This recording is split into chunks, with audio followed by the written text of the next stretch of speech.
Mustangs and the Indianola Colonels. This will be the first matchup of the year between the two rival schools. Non-conference matchup for the Mustangs as we look to get off of a two-game skid, Mr. Bernuswitz, against two good opponents. We played last Saturday against Oak Forest and lost in one of the most impressive pitching battles that we've seen in quite some time. 3-1 loss where Oak Forest came out on top and then lost 8-1 on Tuesday night. The contest with a record of 5-3. I don't have Indianola's record, but we'll try to get that before the game ends. But we're excited about a little afternoon baseball. The game times were moved up, and the varsity was switched to the first game because of incoming weather. And we all know that there's some inclement weather late this evening and into the night. So we're going to try to get two games in. The junior varsity game is going to be after this game. They're going to play as long as they can. They hope to play 2 hours plus on the junior varsity game afterwards to give those JV guys a little bit of time to play. So look forward to watching a little bit of baseball today, and hopefully we can have a good afternoon here at the ballpark. We're going to go ahead and give out the starting lineups. We're just going to hit the field and play here in just a minute, trying to, once again, like we said, beat the weather. They're going to go ahead and get on the field and go. So starting lineup for Selby. Walker Anthony will bat second and play second base. Tyler Alford, the first baseman, will bat third. The center fielder, Cole Farrell, will be batting fourth, followed by Connor Roncalli, the pitcher. Wade Lane will play third base and bat sixth. Weston Farmer will play right field and bat seventh. Walker Perkins is batting eighth and playing shortstop. And then Gunnar Hayes will round up the lineup and bat ninth and play left field. Starting lineup for the Pill Academy Mustangs, few different names in the lineup today. Well, I'll say a few different names. Some guys that have gotten some action throughout the course of the beginning of the season, but kind of finding their way into some younger guys finding their way into the lineup today. Nelson Hodges will lead off and play center field, followed by Elliot Flowers, who is playing left field today for Britt Reichley. Britt Reichley is out of town with our Model Security Council, so Elliot's going to get the start in left field and bat second. J.C. Gerard will stay in the three-hole playing first base. Dane Sanford will play shortstop, batting fourth. Brock Makinson will catch behind the plate today and bat fifth. Drew Lamb is on the mound, the starting pitcher for the Mustangs today, batting sixth. Chamberlain McLean will play right field and bat seventh. Trey Schmitz will play third base and bat eighth. And Tate Dubard will bat ninth and play second base. So, good lineup, interesting lineup for us today, Mr. Bernuswitz. We're excited about it. Elliot's been working his way into the starting lineup a few times now. He's been started second base, ended up in left field for us in that game against Kirk.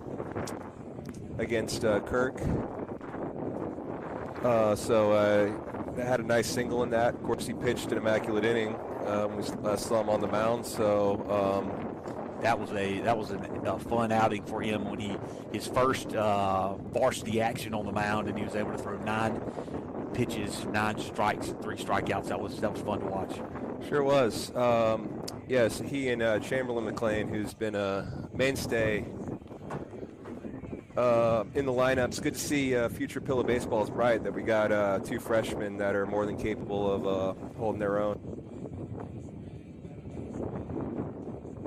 Right now with Coach Dick Penn and the rest of his coaches, and they are going to visit for just a minute as we get ready for the Indianola Colonels to come up to bat. Coach Prince is going to step over and talk to Coach Big Penn for just a second. Is Coach Prince, the head baseball coach for Indianola Academy. He is the first-year coach. Used to coach at Copai Academy.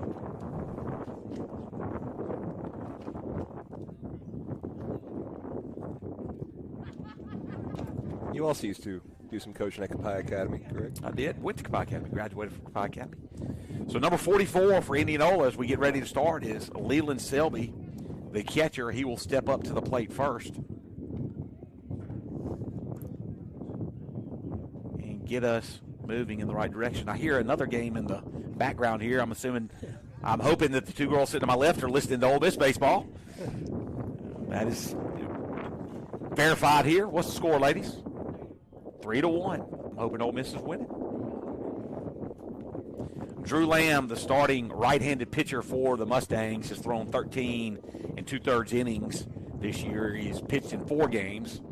He has an 0-1 record with 14, giving up 14 hits, 16 runs. Only 9 of those runs are earned. 8 walks, 17 strikeouts. Has a 4.61 ERA. So excited to see Drew against Indianola today. We're expecting a good outing from him. Have a few days off before the team travels to the Mississippi coast to play in the Battle at the Beach. This will be the second year in a row that the Mustangs have gone down there and have some good games to look forward to. Sure do. A few familiar faces thrown in the mix, too. Absolutely. We'll play Columbia Academy, Canton Academy from the MAIS. We also have a matchup with Bay High School and a matchup with Terry High School out of Hines County. The head baseball coach at Canton Academy is Coach Gage Posey, who was an assistant coach on our football and baseball staff last year, and our guys know Coach Posey well, and we are excited to get to visit with him and hope he's having success, but not much success next week. And we'll bring those games to you down at the beach.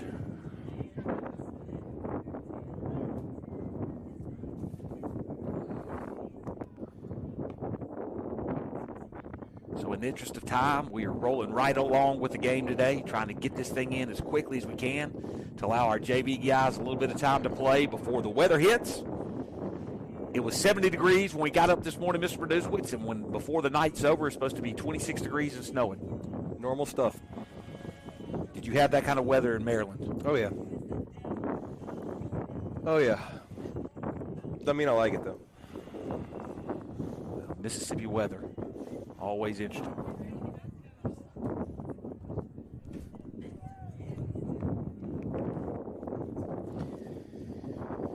So here we go. It's Leland Selby, the catcher, also a running back on the football team. Number 44, Leland Selby. Will step up to the plate and get us ready for action on Friday afternoon here at Lewis Coleman Field. The first pitch by Lamb, a fastball that just catches the top part of the zone for strike one.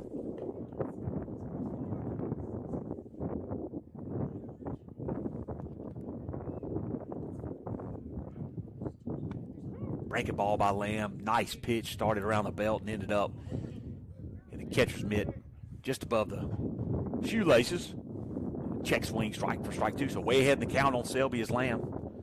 As Trey Smith steps up on the grass and a breaking ball that's hit right past Smith's. It's fielded by Flowers. He really got down on that pitch and just kind of reached out and poked it for a single to start the game. Now batting number 28, Walker Anthony. That'll bring up the second baseman, Walker Anthony. Selby has good speed. We'd imagine that he'd try to move early in the count here. Lamb will have to work to hold him on base, pitching out of the stretch for the first time today. Wind's blowing out of the north, kind of pushing across right field. Anthony squared around the bunt. Was able to pull back his fastball outside. Rotation on the infield. Third baseman was charged.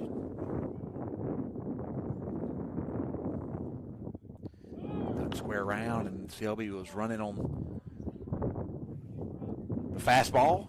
Just fouled off over towards the construction site. Mr. Benuzowitz. Lots of progress being made every day. They kind of parked their stuff there for a while, and now we're starting to see some improvements underway. We're excited to see some improvements underway at Stribling Gymnasium as they've started to work. And then So the count remains 1-1.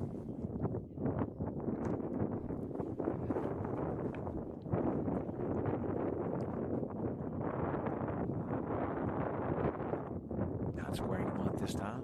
Now he shows a little bit late.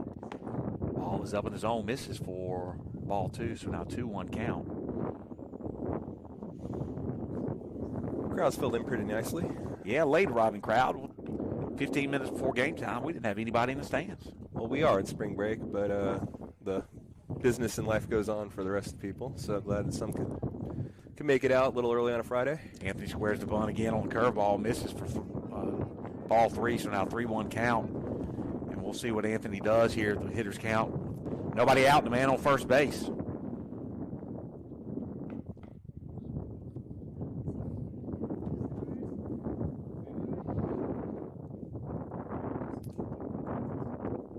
Walker Anthony, the second baseman.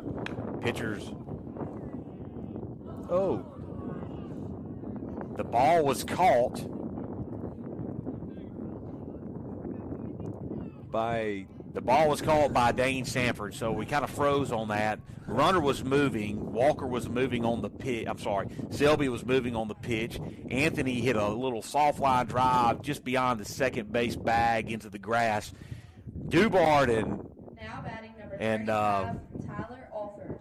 Dubard and Sanford were both moving for the ball. They collided, and really not a ball that you would call off, I guess. No, so that ball was falling pretty fast. It just kind of soft fly that was not going to get out of the infield. So no real time to have good communication on that. They're both just kind of fielding their position. That's kind of the zone overlap there. So can't really fault them there. The good thing is they were not at full speed, and they both seem fine, and we did get the out.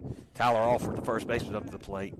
Lamb checks Selby. Selby is getting called off first base, and the tag back is not quite in time. Lamb checked over to first base before he threw his first pitch to Alford, and actually looked like a very close play on the pickoff move. Selby did not get dirty and slide back in, and because of that, it was a lot closer than it needed to be. Lamb thought he had the out. He does throw his first pitch in there for strike one, so now 0-1 count as Lamb checks Selby again. Good job by the freshman Chamberlain McLean, trying to back up the first baseman on throw. He heads up, knowing where he's supposed to be and what he's supposed to do. Fundamentals are fun. Absolutely good to watch. So very interesting play for the first out of the inning. Is kind of froze on all the action that happened in front of us there. Selby takes off again. Ball's grounded towards Lamb. Takes Dubard out of the hole as he was covering the bag against the right-handed batter. Don't necessarily know if I would call that a hit and run, but he gets the same effect. That's what speed on the base pass will do for you. That wasn't even a stolen base, but forced Tate to cover the bag and had him out of position for that ball that got past Drew there. So two soft line drives that have found holes in the defense for the Mustangs equal 2 singles here in the first inning. And now they're runners on first and second with 1 out. Good pitch to the 4-hole hitting center fielder Cole Farrell. Breaking ball that gets in there for strike one. I'd imagine that we'd see Lamb go as deep as he could possibly go today. He needs to get some innings behind him before we get into conference play next week. Breaking ball misses just up in the zone for ball 1. He did go the distance last Saturday. One of the most impressive games we've watched. A 3-1 loss by the Mustangs, but both pitchers pitched exceptionally well. Only 1 earned run in the game for either side. Fastball on the outside edge. Misses. Oh, called strike. So I thought I heard him say strike. He kind of held up on that a little bit, so strike 2. So now a 1-2 count. It was a good pitch right at the knees. On the outside edge of the plate. So 1-2 is the count. Big pitch here for Lamb. Outfield playing pretty shallow against the 4-hole hitter. Swing and a miss on outside fastball for strike 3. And that's a big pitch by Lamb. Good velocity. He gets the fan. And now an opportunity to get out. Batting number 2, Connor Roncalli. A little bit of a jam here in the first inning.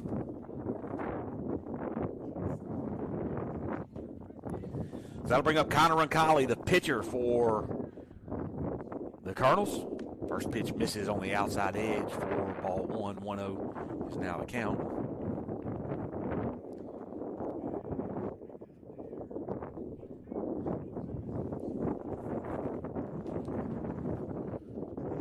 So here's the 1-0 pitch. Selby's kind of dancing off of second base. Lamb's going to turn. No throw over to second. Mr. Manuzowitz, I coached my last football game as a coach was in 2019 at Marshall Academy. The second round of the playoffs, we played Indianola, and we got beat. But Selby was the running back, and he takes off going to third base, and the pitch is down in the dirt, swing and a miss by Roncalli, but Selby does take third base. He was a sophomore playing in that game against the Smith Bernuzowitz, and he was the difference in the game, I will be honest. As we have our first and third situation of the afternoon, I don't expect Tyler Alford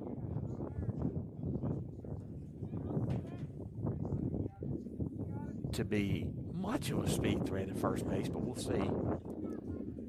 The big first baseman for the Cardinals. Break a ball in there for strike two. 1-2 is now the count to Roncalli. With 2 strikes, I'd imagine they try to move him and get something going. I suppose, but almost a blessing to have that speed at third base now, because now Drew can just focus on getting this hitter at the plate out to in the inning. 1 more strike will do that. 13 pitches on the inning so far, and here's the 1-2 pitch to get out of it, and a swing and a foul ball. He swung just underneath the pitch on a good fastball as Alford was moving at first base. We'll see if he gives Jacobson the green light to try to make the third out of the inning at second base, or if they're going to be conservative and allow him to take the bag and play for the out here with 2 strikes. He moves again, breaking ball. Misses, and Jacobson will allow Alford to take second uncontested.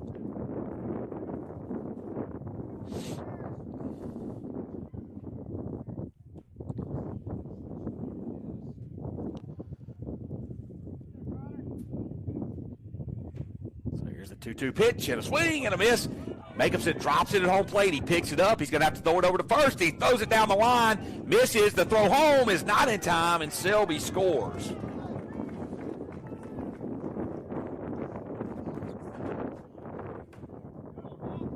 Now batting number So a 7, strikeout Wade on the play. Jacobson can't come up with it. Ball was underneath his feet. He threw it down to first and got Gerard off the bag. Selby was already halfway down the line. And Selby was able to score on Gerard's throw back to home. That's tough. So he got the strikeout he needed there to get out of the inning. Yet here we are, so we'll see if Drew can put that behind him, respond well, and get the next guy. They'll bring up third baseman Wade Lang, and you can see Drew kind of overthrew that one.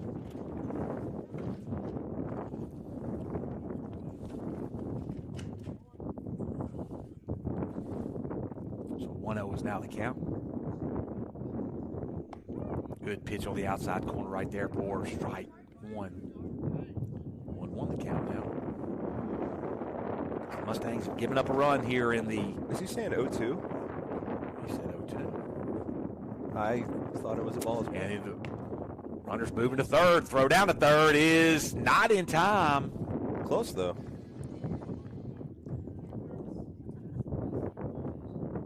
As the base runners really putting pressure on the Mustangs at this point.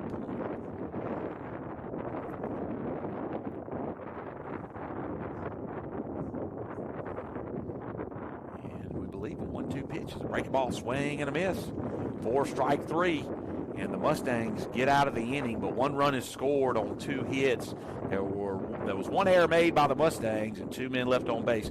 We'll head back to the bottom of the first. We come back.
We are back for the bottom of the first inning as Nelson Hodges, the center fielder for the Mustangs, will step up to the plate to face off against Connor Roncalli, the pitcher for the Indianola Colonels. Nelson Hodges is batting .364. He has 12 hits on the season. He's 12 for 33, 38 plate appearances. Here's the first pitch by Roncalli. Is fouled off out of play towards the construction zone. We're going to say that on every foul ball that heads over the dugout on the first base side from now until the end of the season. The leadoff batter for the Mustangs has reached on 2 fielder's choices. He's walked 3 times, struck out 9. And there's a ground ball right back to Roncalli, who's going to step over, and he's going to make the throw to first for the first out of the inning. That'll bring up the freshman, Elliott Flowers, the left fielder today for the Mustangs. Now batting number 22, Elliott Flowers. Flowers has 7 plate appearances for the Mustangs this season. He's 2 for 5 on the year. He struck out 3 times. He's walked once. He scored 1 run. Has 1 double and 1 single. This is his 5th game to play in this season. That ball's going to be hit foul. Not quite to the construction zone, though. Not quite to the construction zone. Over there towards that concrete. Looks like we need to pressure wash that concrete, Mr. Burnett. Sitting at this level, you can kind of see it. I think we'll get on that over spring break. Once everything thaws out a little bit after the snow tonight.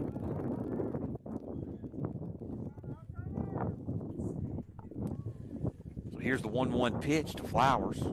It's a fastball up and away that misses for ball 2, so now a 1-2 count, a 2-1 count. Diamond Girls were a little shocked that we talked about snow. They must not be keeping up with the forecast. Not checking the Carrollton weather station. They don't care about the forecast when they're not in school. And a swing and a miss on a fastball on the outside edge for strike 2, so 2-2 now the count to Elliott Flowers. Does almost seem like a waste of some snow, though, when you're already off anyway. On spring break, nonetheless, kind of weird. As a faculty member here at Pillow Academy, I would hope that would not be the way that you thought about snow days, Mr. Renews. I'm talking from their perspective. I understand. 2-2 count, and here's the pitch. It's a breaking ball inside that is a called strike 3 on the ball. Way inside. Thought that ball almost hit Flowers. And that'll bring up the left-handed hitting J.C. Gerard. Now batting number 14, J.C. Gerard.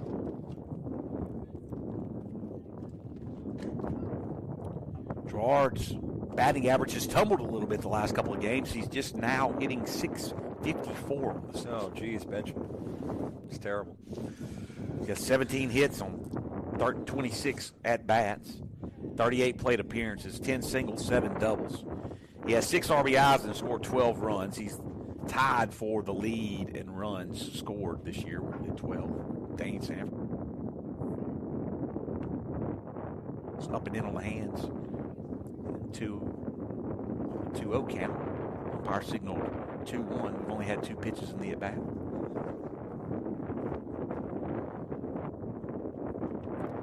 Ball misses in again. 3-0 now the count. We'll see if Coach Thigpen gives JC the green light here in the first inning with a 3-0 count and 2 outs. Might as well if he gets a good pitch to hit. Swinging. Outfield is shifted way towards right field line. The ball's hits the inside corner for strike 1. Right-handed pitcher Connor Roncalli delivers a 3-1 pitch, and it's a ground ball foul. It hits off the screen of the dugout.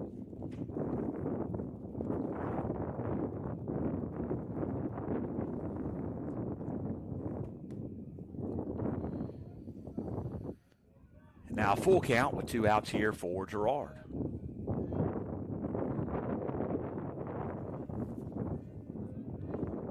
And there's a high fly ball hit deep into right field, but that ball is going to go foul, as it would have been gone. Gotta hit the bus out there. J.C. Gerard would have picked up his first home run of the year, but he got just too much ahead of it. Here's the 3-2 count. Pitch again, and it misses inside for ball 4. And there's a runner on base. And right-handed shortstop Dane Sanford will step up to the plate. Now batting number 8, Dane Sanford. Dane Sanford is batting .516 on the season, has 16 hits, 31 at bats. He has 35 plate appearances, only 2 walks. He's reached on air once and hit by 1 pitch. Leads the team with 4. 7 home runs have been hit on the season so far for the Mustangs, but none in the last 2 games. I'd like to see that change here. Wind really working against right-handed batters. Is blowing in from left field. A high fly ball that's going to go out of play. That hits just in front of the press box.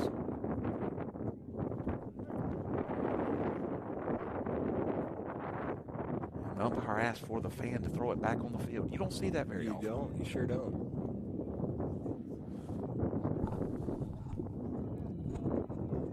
Rain and winter weather is supposed to come in tonight. It's supposed to start around 6 o'clock here in Greenwood. The rain is, and then it's supposed to turn over into snow around 10 o'clock tonight is what the last forecast I looked at looked at.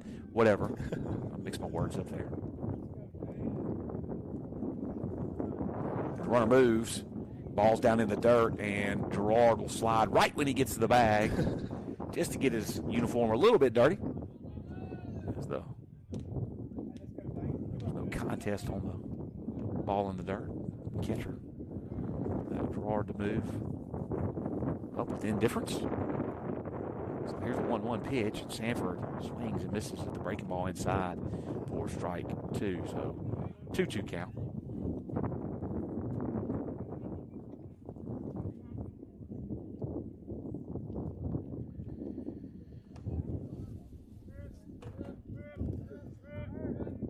Here's the 2-2 pitch to Sanford. And a high fly ball that looks like it's going to stay on the infield.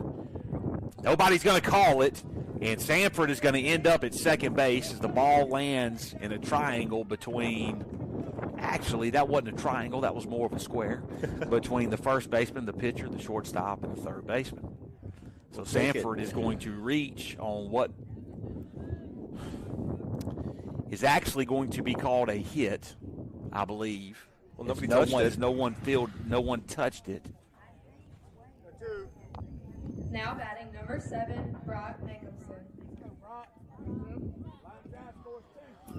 And that'll bring up Brock Nicholson in a big spot here as the Mustangs need to cash in on the mistake by the Colonels as he sees the first pitch inside for ball 1.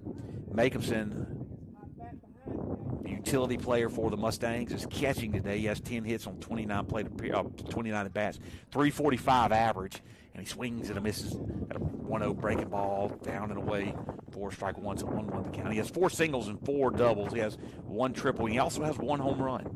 He hit a home run here. First game of the season against Winston Academy. Breaking ball misses outside for ball 2. So now 2-1 the count. That was the home run where everyone up here learned we have a home run siren. We have a home run siren that will not be used today, regardless. And here's the 2-1 pitch. Down for Nicholson. 3-1 is the count. Here with 2 outs. J.C. Gerard stands on third. Dane Sanford stands at second. As Roncalli pitches from the windup, and here's the pitch, and it misses outside for ball 4. And now the bases are loaded here with 2 outs, and pitcher Drew Lamb will be up to the plate. Looking to help his own cause. All 3 base runners have reached with 2 outs.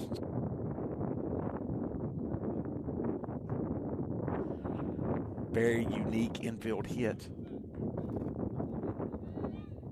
Credit to Dane for running that out all the way, though. He was already halfway to second when that ball dropped. JC wanted to take home plate. First pitch is a breaking ball inside corner for strike 1, so Lamb down in the count. 0-1 quickly. 22 at bats, 38 plate appearances. Ball misses down and away. Good job by Leland Selby, the catcher. Has a good arm behind home plate. He's also showing good defensive skills behind the plate right now. Has been worked a little bit here in the first inning. Ball's thrown in the dirt. Do have Colin Moore courtesy running for Brock on first. Drew Lamb hits a ball to the third baseman. He's going to bobble it. He's going to pick up. 2 runs are going to score,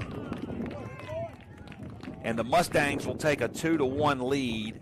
Lamb hit a hard ground ball to the third baseman, Wade Lang.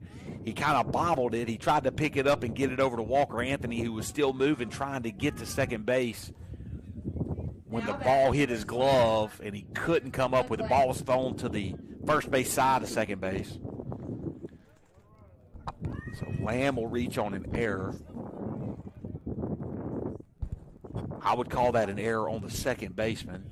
I agree. Because it did beat the throw, but it would have been a tough play to make. But nonetheless, the Mustangs take the lead, and now Chamberlain McLean will step up to the plate with 2 outs.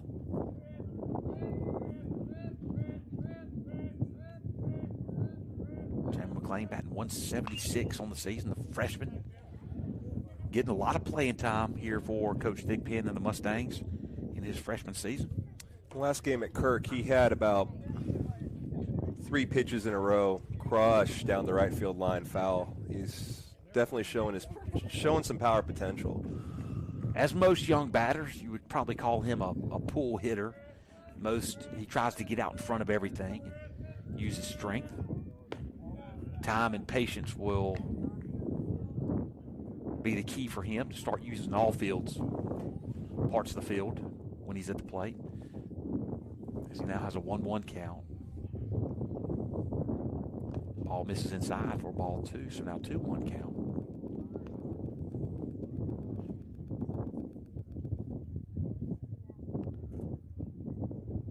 So an error, 2 walks, an infield hit, and a strikeout is a ground ball to the pitcher. That's how the Mustangs have swung it here in the first.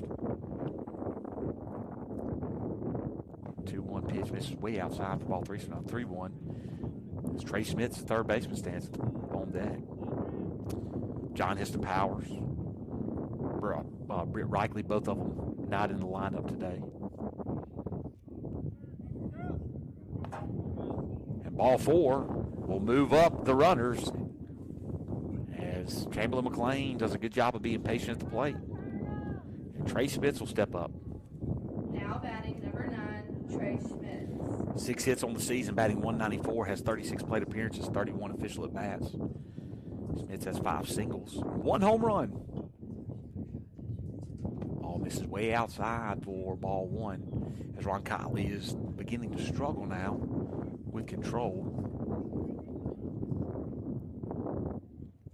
Yeah, he thought he's been out of this inning twice already.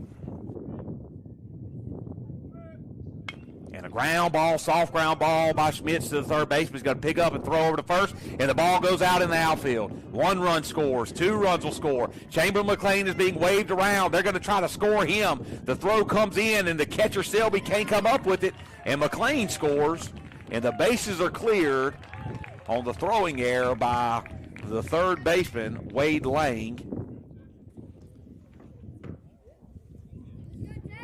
And the Mustangs have now taken a 5-1 lead.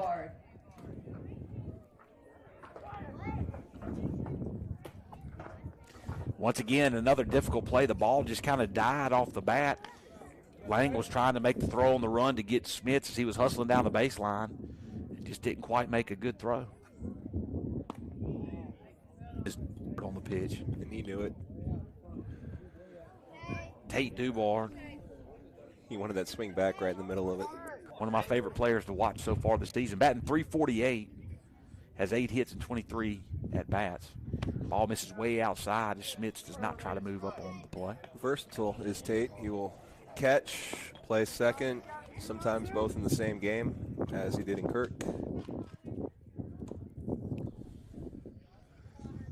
1-1 pitch is a ball that misses up out of the zone. Ball 2, so now 2-1 is the count.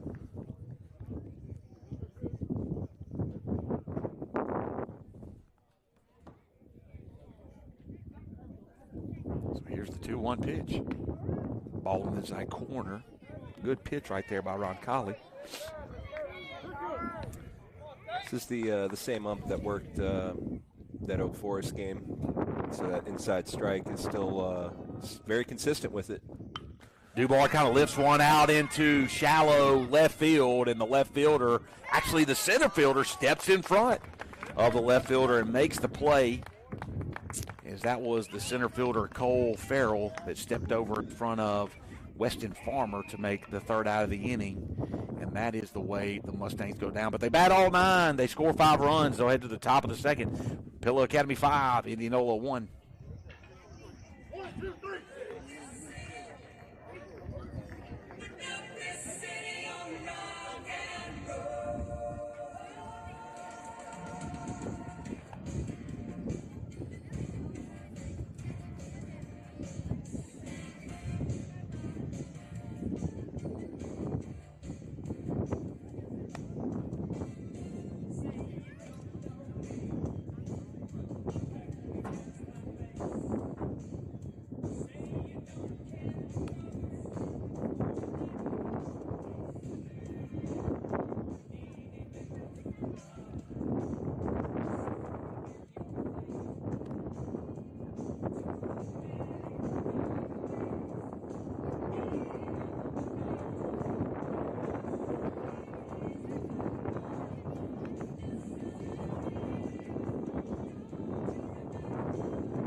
So the Mustangs score 5 runs on 1 hit. They reached on, there were 2 errors by the Colonels and 3 walks in the inning by the Colonels. Mustangs did leave 1 man on base. That was the way that the scoring line looked in the first for Billy Camp. So we head to the top of the second inning. 7-8-9 up for Indianola. Lamb had a good first inning. He gave up 2 CNI singles. Was able to strike out 2 batters to get what could have possibly been the third out, but a drop strike 3 by Jacobson and a throw out into right field. Soft ground ball hit right there by Weston Farmer, picked up by Smits, and a good throw over by Smits. Good play. 1 pitch and 1 out for.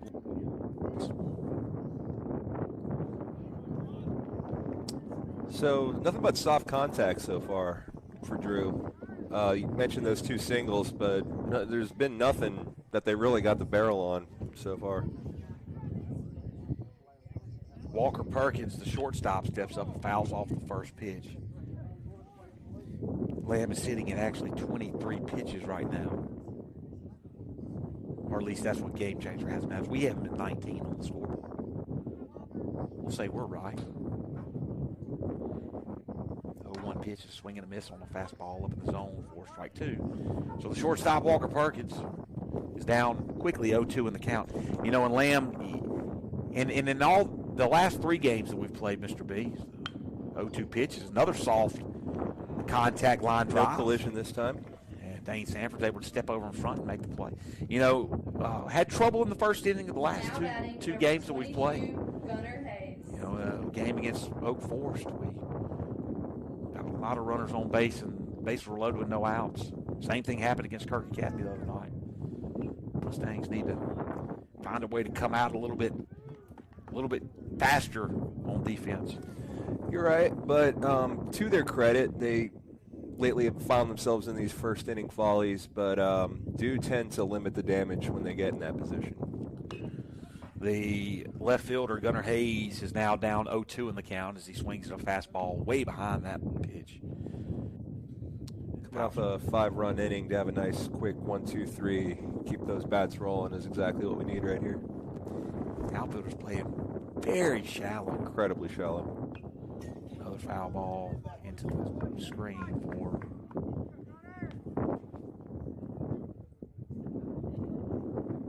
be another 0-2 pitch now.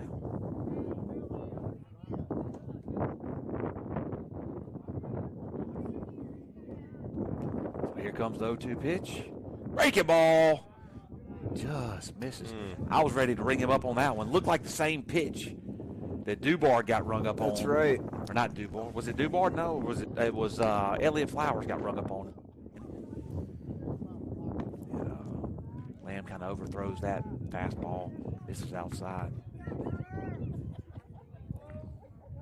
Now a 2-2 count. Here's a 2-2 pitch.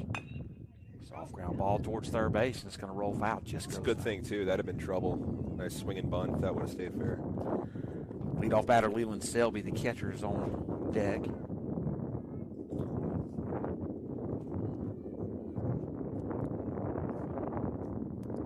Game changer. The Mustangs were credited with 2 hits in the last inning. And a swing and a miss for strike 3, and that is the way the Colonels go down. So 1-2-3 inning. No runs, no hits, no errors, nobody left on base. We'll head to the bottom of the second. Mustangs lead 5-1.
Conversation going on in the press box in between innings about whether or not it will snow and what a 98% chance of snow actually means in the state of Mississippi.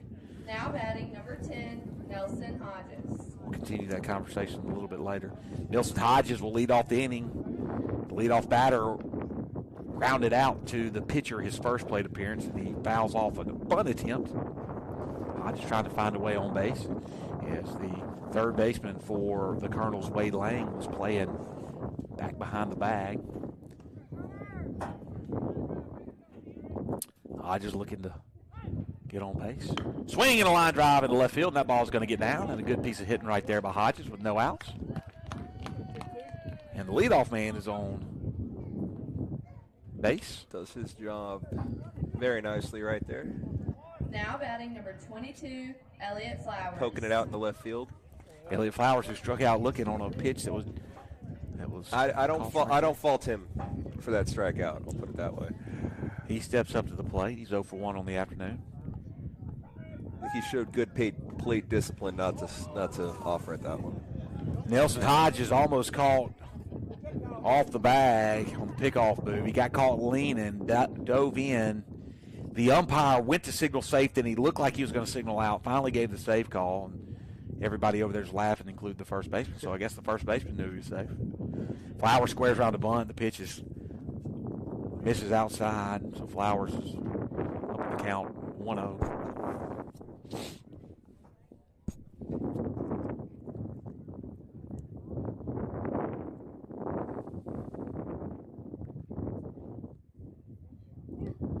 Flowers bunts down the third baseline in a really good bunt. Flowers got good speed, and he is going to be safe at first base. And an infield single on the bunt by Flowers, and now 2 men are on base and nobody out. It's an excellent bunt, picture perfect. J.C. Gerard. Good job by the freshman.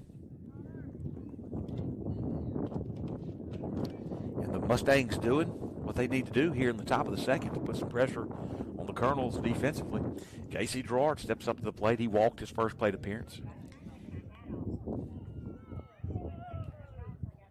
Ball inside misses. Both base runners are going to move up, and Gerard now has an opportunity to drive in a couple of runs. Indianola played Washington School yesterday. Washington School won both games by 1 run, but a lot of pitchers were used yesterday in that doubleheader, so I don't know what kind of pitching depth Indianola has for today. Here is the 1-0 pitch. Fastball outside corner for strike 1, so now 1-1 is the count.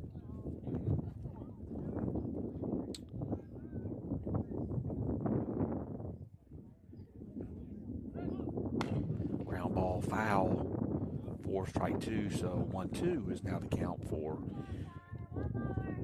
my man J.C. Gerard. Gerard having a good season at the plate so far.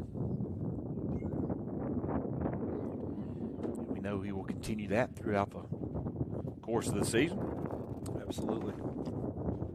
Ball That hit him. nicks him. He's hit. I want to hit it, baby.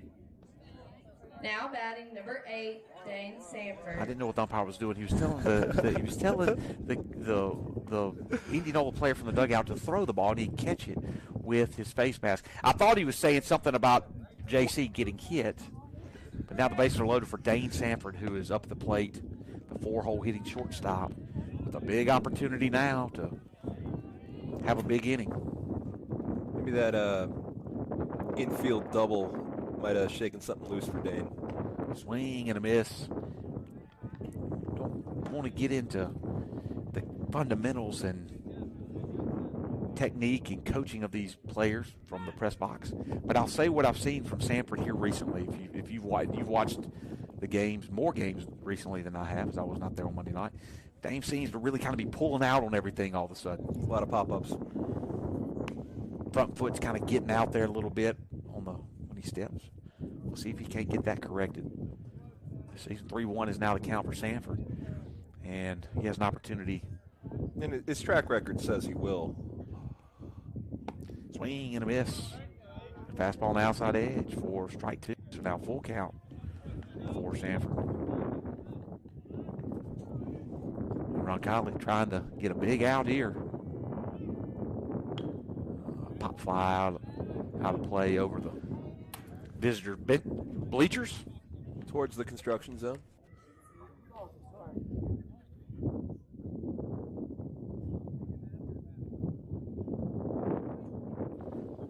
Construction is hot and heavy. Some sort of a stove unit earlier. Ball misses over the top of Sanford's head, and that will be ball 4, and a run will score. So Sanford will pick up an RBI on the walk. And now 2 singles and 2 walks here in the second inning. And Brock Jacobson, the catcher, will step up to the plate. Or he'll do something. Well, he was waiting for a helmet that Nelson tossed to him by throwing it very high in the air. Brock Nicholson.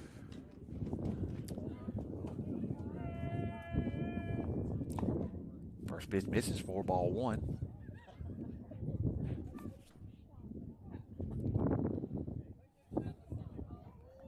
One 0 count to Jacobson.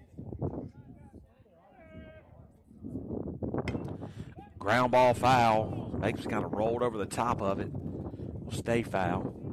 1-1 will be the count.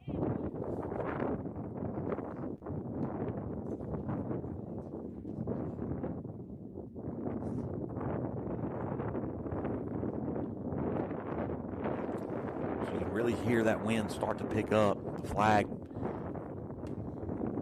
blowing straight across right field.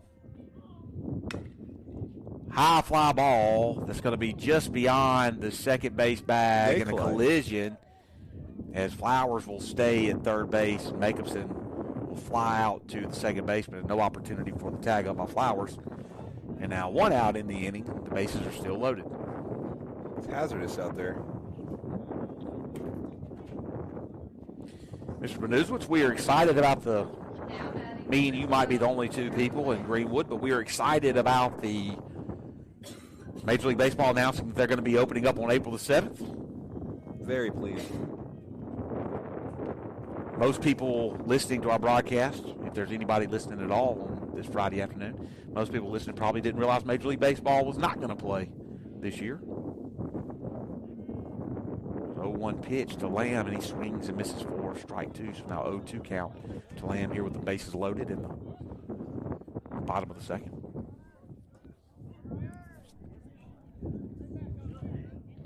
So here's the 0-2 pitch to Lamb. Breaking ball down in the dirt, misses for ball one, so now 1-2.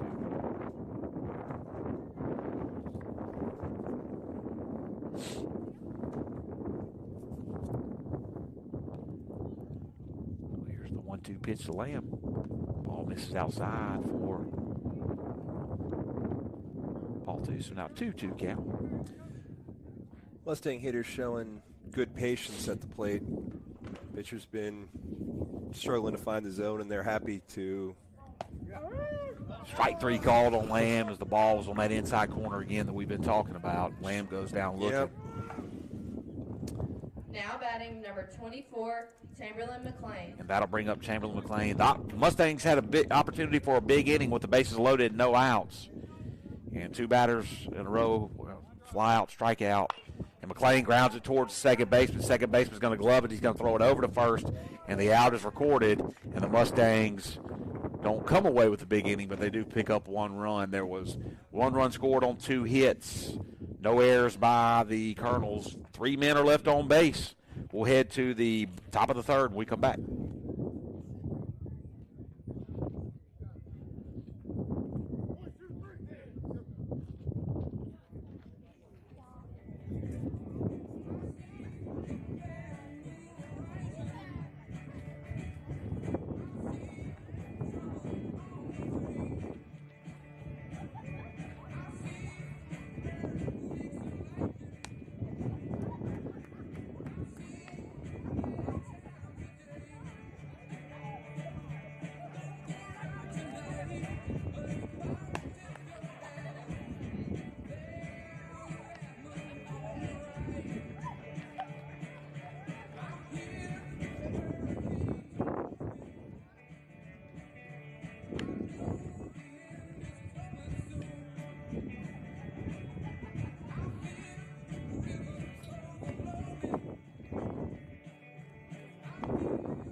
All right.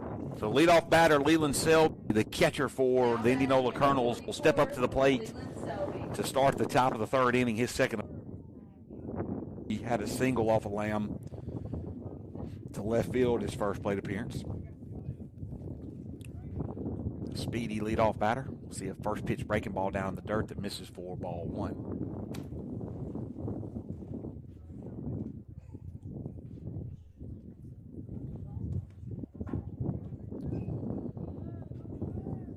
Here's the 1-0 pitch. Ground ball down the third base line, just foul. Would have been extra bases if it had stayed fair for Selby.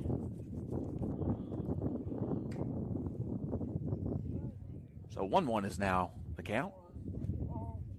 Mustangs lead 6-1 here in the top of the third inning against Indianola Academy. Mustangs looking to pick up their 6th win before spring break, trying to improve their record to 6-3 before they head off to the coast on Monday to play Tuesday, Wednesday, Thursday. Doubleheader on Wednesday. Doubleheader on Wednesday against.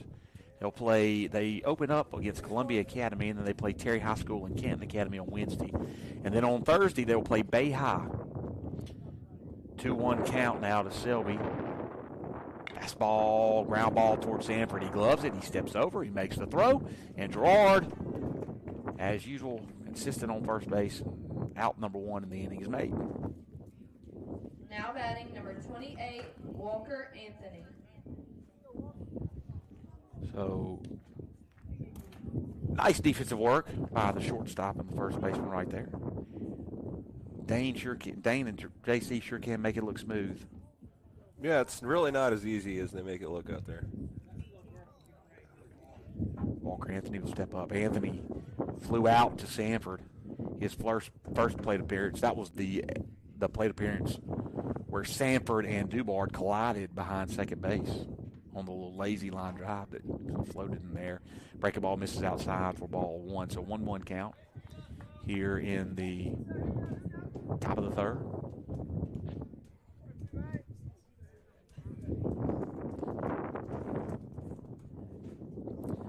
One pitch. Fastball outside corner. Just catches the plate for strike two. So now 1-2 count. 2-hole hitting Walker Anthony.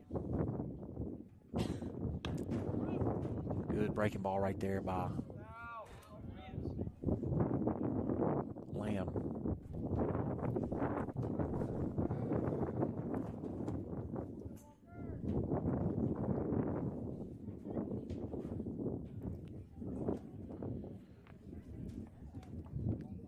Here comes the 1-2 pitch. Fastball misses up for ball two. 2-2 is now the count.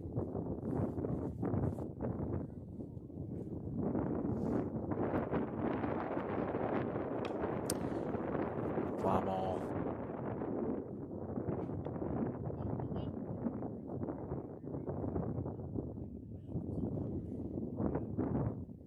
Under construction gymnasium. Continue to say it, Mr. B. Breaking ball, swing and a miss, and a good pitch right there by Lamb. Just out of the hands of Anthony, and that is the second out of the inning. And that'll bring up Tyler Alford. Now batting number 35, Tyler Alford. Alford singled on what was the outcome of a hit and run. Ball hit right at our second baseman, but Selby was moving on the pitch as he was standing on first. Got Dubard out of position. He couldn't recover fast enough. So he's a breaking ball for strike one, so here comes the 0-1 pitch. Good job of framing right there by Makinson. You see, he's really progressed over the course of the season as far as framing is concerned, the way he receives the ball. So now 1-1 count.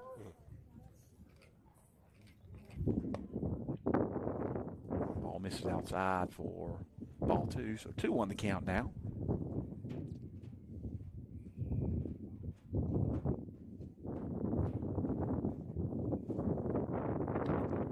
Fastball outside. Just finds the zone for strike two. So Lamb trying to pitch his second straight 3-up, 3-down inning.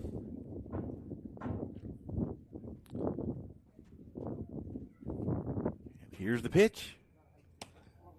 Breaking ball that just stays up out of the zone. I believe that was actually his changeup. Velocity kind of tried to dive right at the end. It was a nice pitch. Just didn't get the call.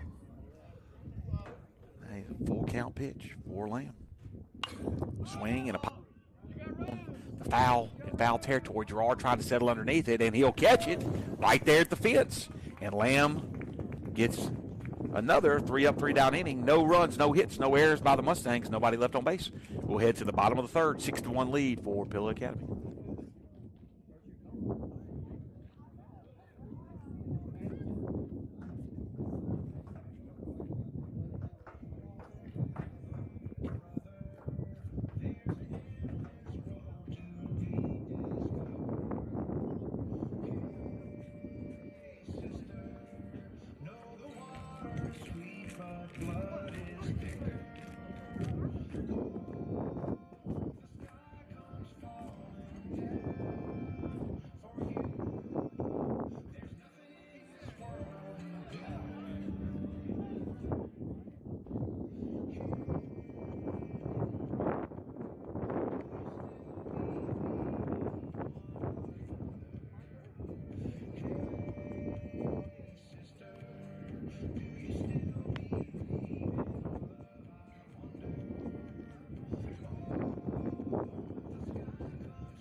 will take the mound again for the Indianola Colonels from 25 minutes down the road.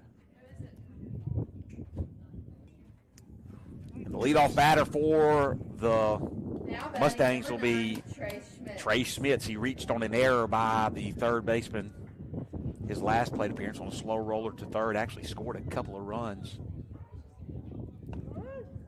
All the runs that were scored in the first, the 5-run first inning, were scored with 2 outs. The first 2 after those two. Schmitz sees a fastball up and away. 4-1, 1-1 is the count.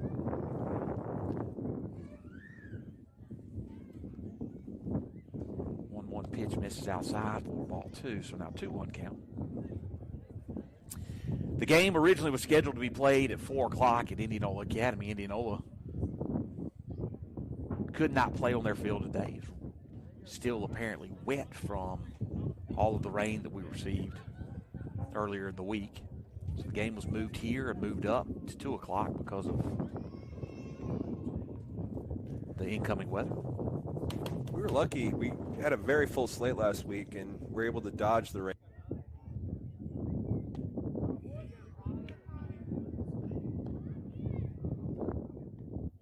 And Tate Dubard will step up to the plate.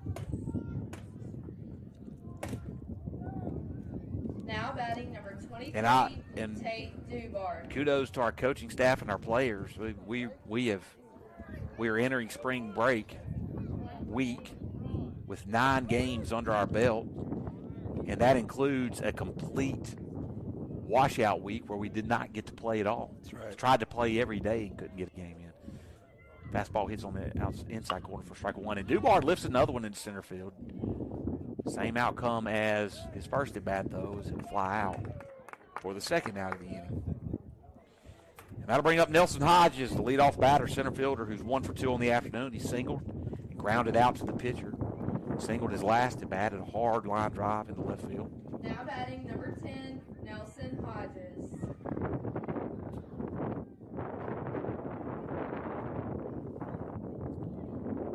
And here is first pitch to Hodges, an off-speed pitch that misses up out of the zone for ball 1.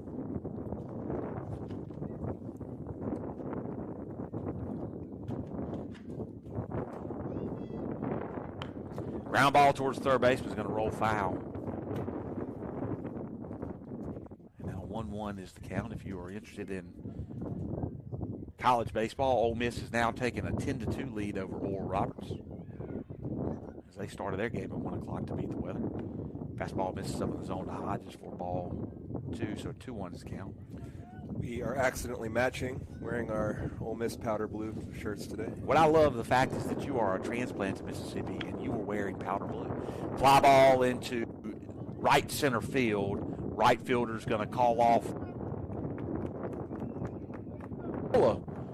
It's a 1-3 inning, and we will head to the top of the 4th. No runs, no hits, no errors by the Colonels. Nobody left on base.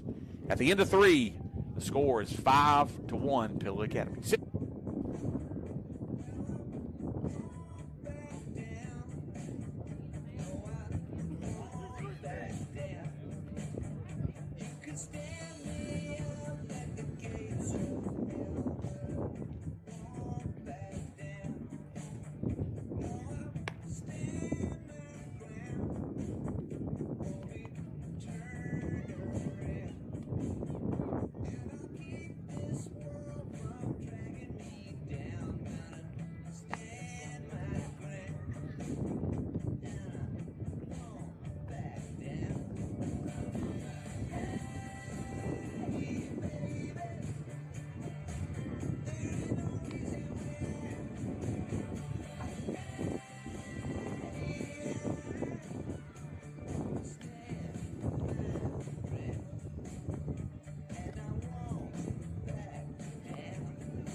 Now batting number 1, Cole Farrell. And the throw down to second base by Jacobson, and number 1, Cole Farrell will stay. He struck out his first plate appearance against Lamb. Lamb working into the fourth inning now. He's thrown 50 pitches. He's given up 2 hits and 1 run. 6 strikeouts through 3 complete for Lamb. He's averaging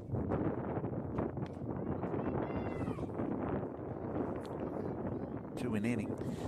First pitch is a breaking ball that is in there for called strike 1. Here's the 0-1 pitch. Fastball just misses low.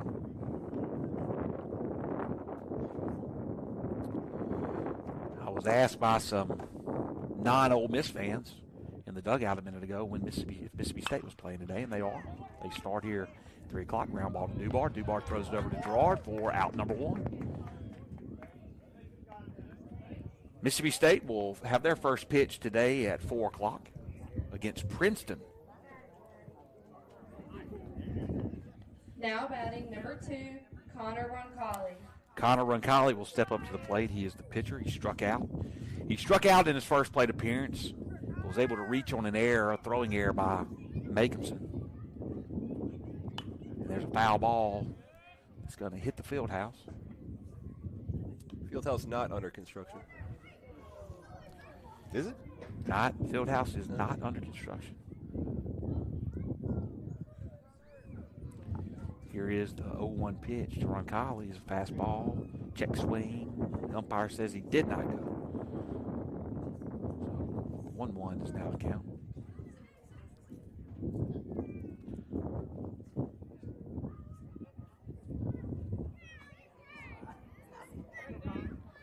One pitch to Roncalli. Fastball misses outside for ball 2. We'd like to welcome former Diamond Girl and star athlete here at Pill Academy, it's Madeline Kelly, to the press box. She's up here hanging out with us this afternoon. 2-1 pitch, misses outside. Madeline said that the gym construction, like all seniors, all cool things happen after we leave. Here's the 3-1 pitch. Misses down low. So after getting ahead in the count, 0-1, 4 straight balls by Lamb, and that is his first walk of the afternoon and the first base runner for the Colonels since the first inning. Courtesy runner will now step in for Indianola. At number 7. Now batting number 7, Wade Lang. Wade Lang will step up to the plate. Lang struck out his first plate appearance. Lang is the third baseman for Indianola. Foul ball. Strike 1. As Andy Lowe sets up for another great photograph for the Greenwood Commonwealth. Right behind home plate. Looks like he's getting a picture of the Indianola dugout right now.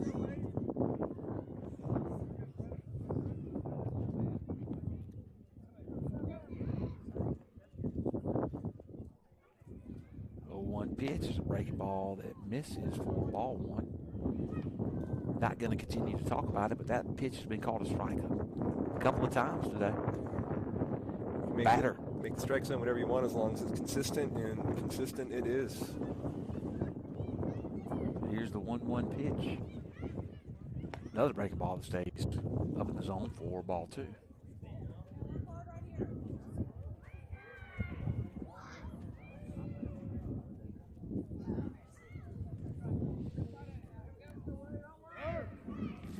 Time is called by the batter, Wade Lang.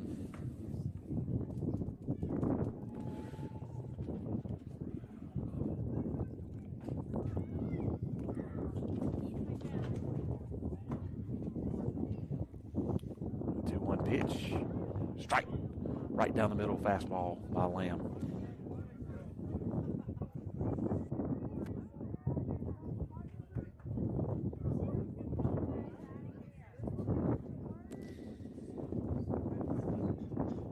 Here is the pitch, and this line drive. It'll get just past Dubard, and it'll be the first hit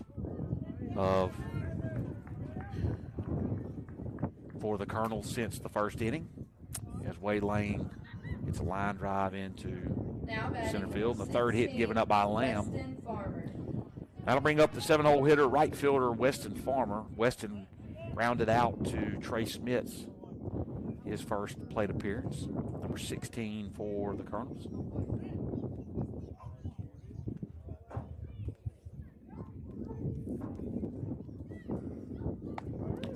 Fastball on the outside corner for strike one.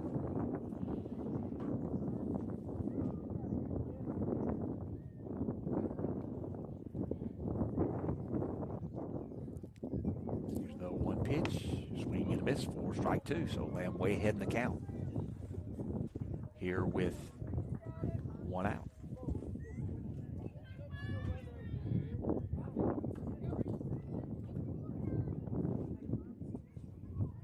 Good breaking ball, froze the batter, called strike three. And so 3 pitches and a strikeout for Lamb.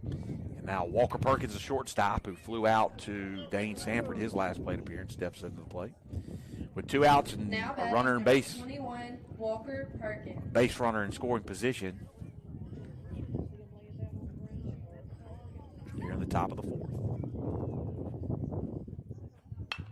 Ground ball, lazy ground ball hit towards Smith. He's got to pick it up, falls to his knees, throws over to Gerard. Gerard can't block it up, and a runner's going to score. Chamberlain McLean's going to run it in. At that point, Smith should have just froze on it. Did get a little lucky there as the runner rounding first tripped a bit. Will remain on first after the overthrow. So a throwing error by Schmitz leads to a run for the Colonels.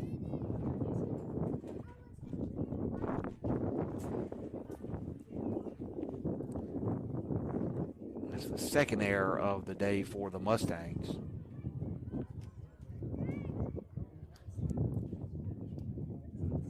Lamb will face his 6th batter of the inning. Gunnar Hayes, the left fielder. There'll be runners on first and third.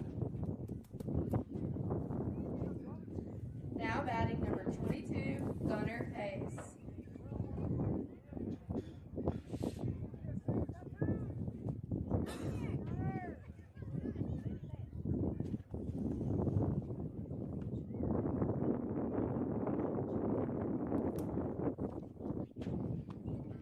First pitch is a fastball that misses outside for ball 1.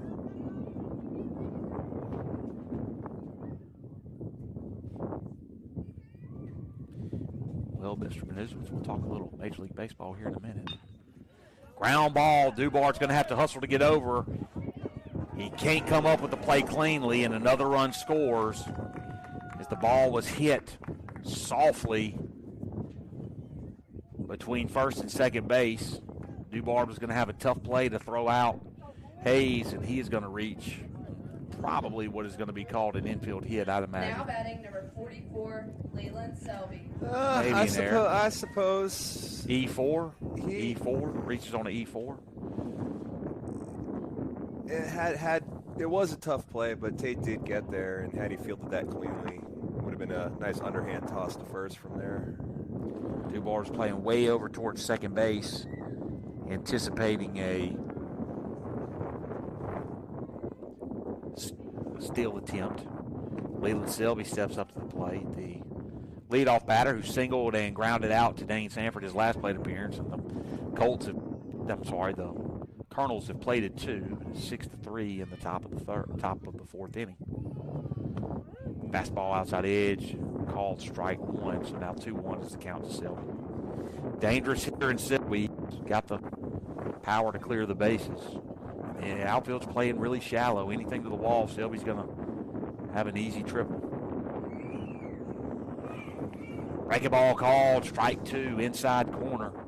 That inside corner that we've talked about. So Lamb right here will have an opportunity to get out of it.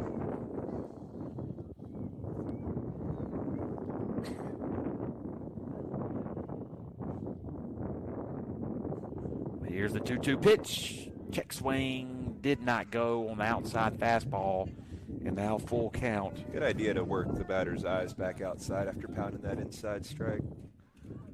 good of Drew to keep hitting that spot. He knows it's a strike, and he's getting that call all day.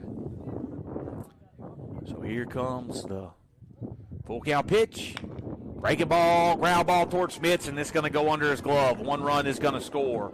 Going to hold the runners up at first and second. Smits couldn't come up with the play. And now 3 runs have scored in the inning. Now batting number 28, Walker Anthony. And runners can stay on first and second, with the second baseman, Walker Anthony, at the plate.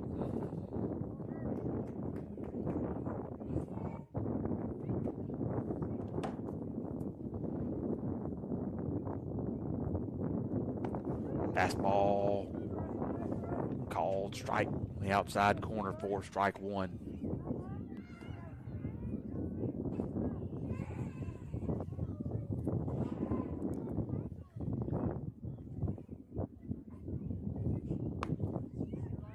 Another fastball on the outside edge, misses just a little outside for a ball. Once a 1-1 is the count.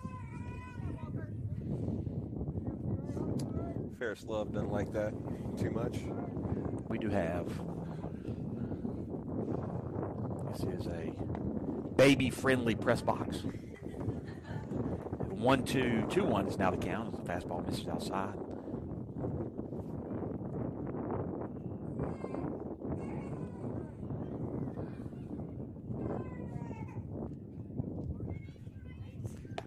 Breaking ball misses high. 3-1 is your count. And 4-hole hitting Tyler Alford is due up next, as the Colonels are threatening to bat around here in the 4th inning. 3-1 pitch is a fly ball that's going to stay on the infield. Newbart is trying to get underneath it. He will, and he makes the catch, and that is out number 3. But the Colonels put a dent in the Mustang lead. They score 3 runs on 2 hits. There were 2 errors by the Mustangs. There was 2 men left on base. We'll head to the bottom of the 4th inning. Pill Academy leads 6-4.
So 2-3-4 due up for the Mustangs here in the bottom of the 3rd inning. They carried a 6-1 lead into the top of the 4th, but the Colonels were able to score 3 runs on 2 hits and 2 errors by the Mustangs.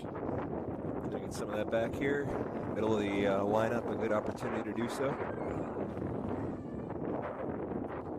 Elliott Flowers will see ball one. Elliott has struck out and singled. He singled on a sacrifice bunt that was a beautiful bunt down the third baseline. Swing and a for strike one. 1-1 is now your count.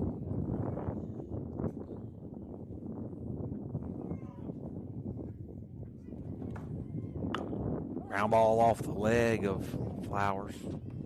Fouled it off. This will be a 1-2 count now.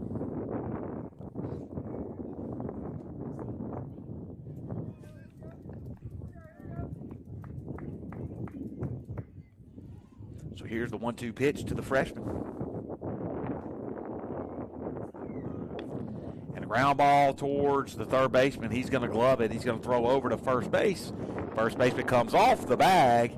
Oh, nice. And Flowers is called safe on the throwing error by the third baseman.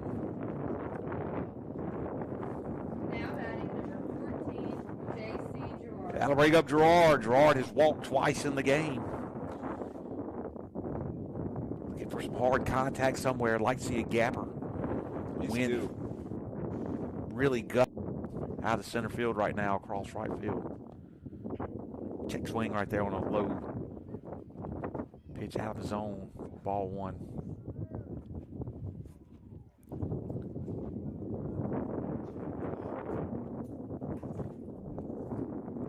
Ball is way inside, goes to the backstop, and Flowers is going to move up. So now runner in scoring position with no outs for the Mustangs. High percentage opportunity for the Mustangs to score at this point.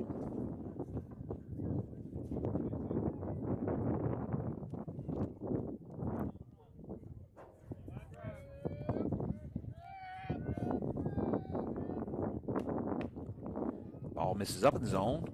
Now 3-0 count.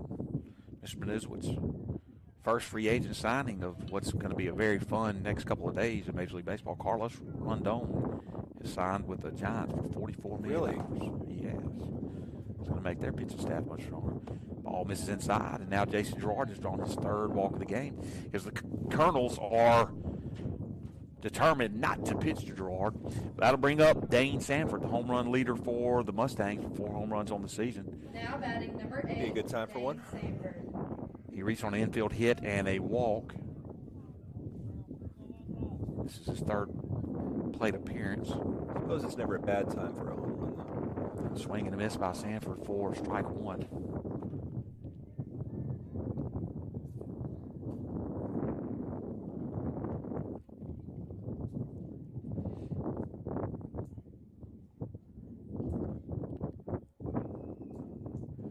Here's the 0-1 pitch. Breaking ball misses on that inside corner for ball one. I thought he was going to give him that strike. He was pondering. Thought about it. Wind's picking up even more. Fastball inside. Sanford tried to step out and turn on it. Fouls it off to the backstop. So now 1-2 count to Sanford.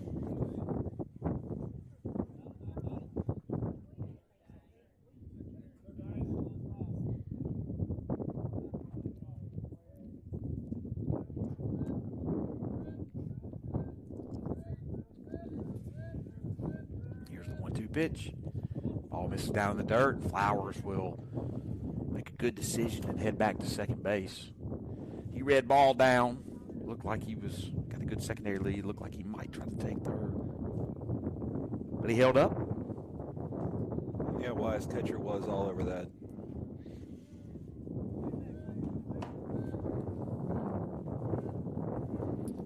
And here comes 1-2 pitch again. And Sanford flies it high into shallow right field. The right fielder's going to glove it and catch it. He almost ran all the way into the infield dirt to catch that. That really, honestly, probably should have been called an infield fly where the ball was hit. But there was no call. Now batting number 7, Brock Makerson. And that'll bring up Brock Jacobson. Jacobson has walked He flew out to the shortstop, his last plate appearance.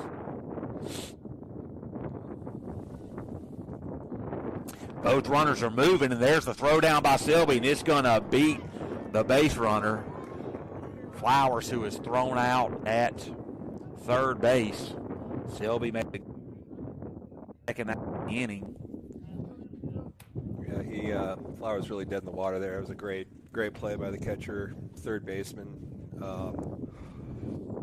Just textbook. Got him plenty of time. And Makerson hits a long fly ball into left field. Left fielder trying to get underneath it, and he does. He tracks it down. So good play by the left fielder right there. That ball got up in that air, and it really died with that wind blowing straight in from left field. So Makerson tried to get a hold of one and couldn't quite get it out far enough. But no runs or no hits. One error by the Colonels. One man left on base. We will head to the top of the fifth. 6-4, the Mustangs lead.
Has not updated since. I need to sign out and sign back in, see if it's updated. It will not update for some reason.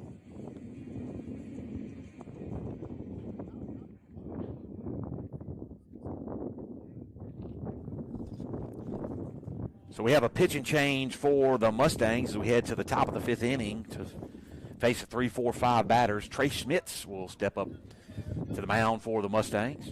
Now batting That'll number close the day 35, on Lamb. I Tyler don't have the Howard. final stats on Lamb as Game Changer has not updated recently, and tried to refresh it and it wouldn't, but we'll get those to you shortly. Schmitz will face the three-hole hitting Tyler Alford. He singled and flew out to the first baseman in his last at bat.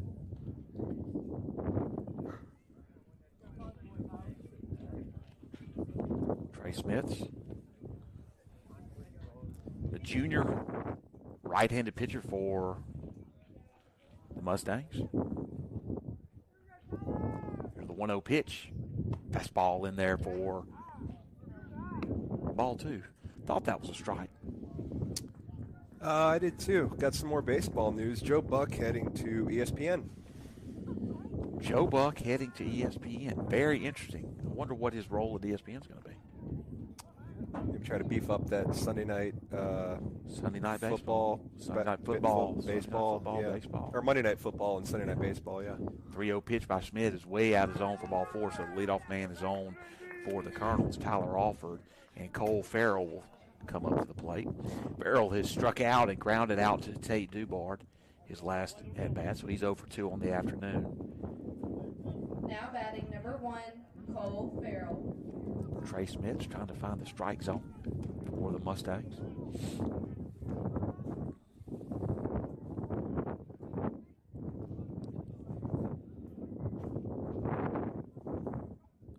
First pitch is a ground ball towards Sanford. Sanford's going to glove it. He's going to go all the way over to first, and he's not going to make the throw in time as Sanford kind of set back on it. And the speedy Farrell will get an infield hit. The ball just kind of died in the grass a bit. I think Dang expected that to come to him with a bit more zip, and it did not. Now batting number 2.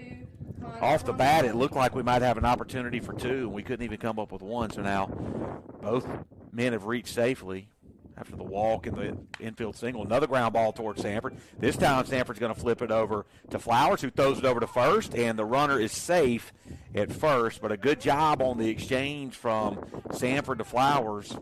Flowers just couldn't quite get that throw over there quick enough. As once again, the ball died in the grass. But 1 out is made. Now runners on first and third with 1 out. And Wade Lang, who singled up the middle his last at bat. He's 1 for 2 on the afternoon. Struck out in the first inning to end the first inning. Wade Lang plays third base for the Colonels. Runner moves, and the throw goes all the way down. Sanford cuts it off. That runner on third trying to make sure he didn't try a delayed steal to take home there.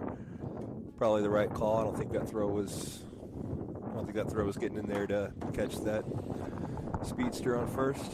But now the tying run in the 5th inning stands on second base, and Wade Lang has an 0-1 count. Base hit will probably tie it. Pitches outside for ball 1, so 1-1 is now the count. Mustangs scored 5 in the first, 1 in the second. Left 3 runners on, had bases loaded, and nobody out in the first. Only able to come up with 1 run. Swing and a miss on the curveball down in the dirt for strike 2, so now 1-2 the count. And the Colonels were able to kind of scrap back in it in the 4th inning and get 3 runs on a couple of miscues by the Mustangs. Tighten this game up, and now the tying run stands on second. Ball misses up and in on Lang for ball 2, so now 2-2 is the count.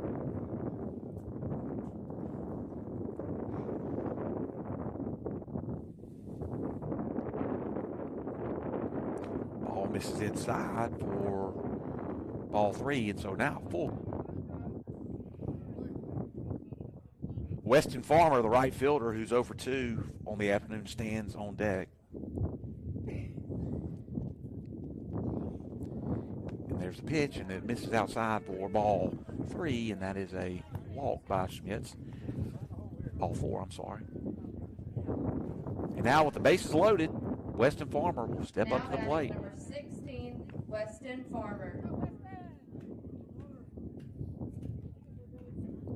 Farmer, who grounded out to the third baseman, his first at bat, steps up, pitches way outside for ball 1. Nowhere to put him for Schmitz now. Tying run on second, go-ahead run stands on first. Here at the top of the 5th.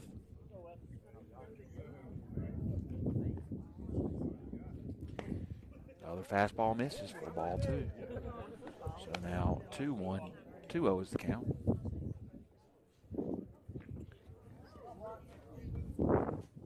Been dancing around the zone a lot. Just to start attacking it.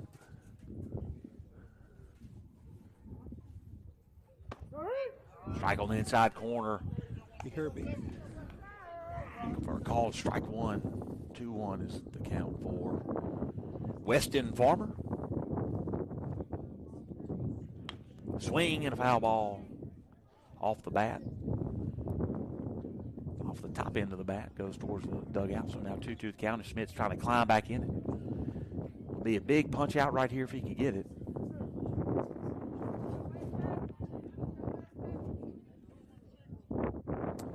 See. Pitch misses way outside for ball 3, so full count here for Schmitz.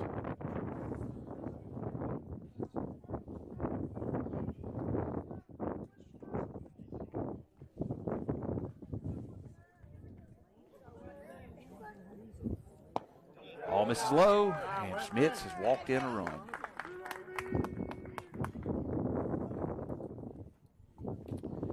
And Coach Thickpen is going to call on Nelson Hodges to come in to the mound. So we're going to head into we're still in the top of the 5th. We're going to take a break now. Bases are going to be loaded for Hodges. 6-5 is the lead for the Mustangs. We'll be back shortly.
So a big spot here for the senior right-handed pitcher Nelson Hodges. Hodges will come in to face 8-hole hitting Walker Perkins, and then Gunnar Hayes on deck. Perkins flew out to shortstop Dane Sanford, then reached on an error by Schmitz in the 4th inning. Now batting number Walk, 21, infield hit, Walker fielder's choice, Perkins. walk is the way Schmitz went in the 5th.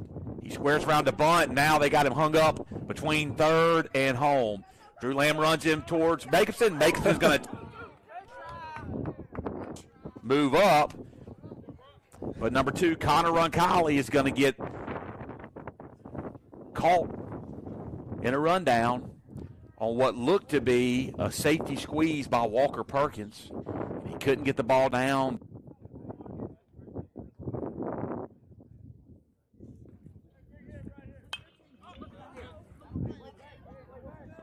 Ball for strike 2, so now Nelson Hodges can make one pitch right here and get out of a big jam as he came in with the bases loaded. And 1 out. Here's the 0-2 pitch.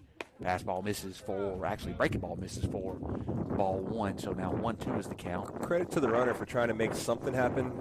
Don't think he was going to be able to leap over Brock on that, but A for effort. Ground ball towards Gerard, off of Gerard's glove. And now they're going to try to send the runner home to take the lead, the throw in home. Now they're going to throw it over to second, and the runner's going to be tagged out at second base. But the tying run does come in after the error by Gerard on the ground ball.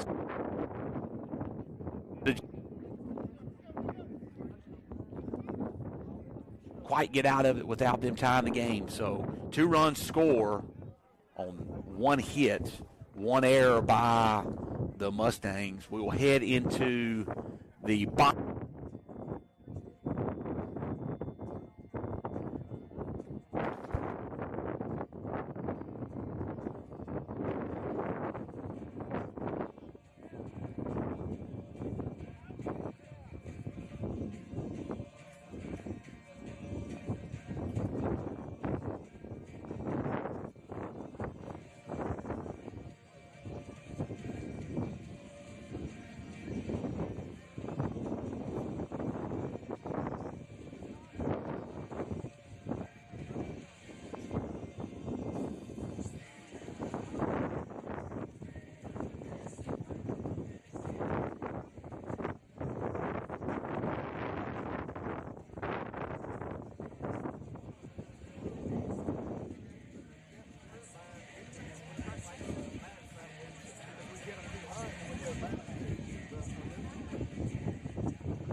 So we have a new pitcher on the mound for Indianola in this new game, the 6-6 ball game. Leland Selby, the catcher, will step up to the plate. We know that Selby is a regular starter for the Colonels. The Colonels were able to tie the game 6-6.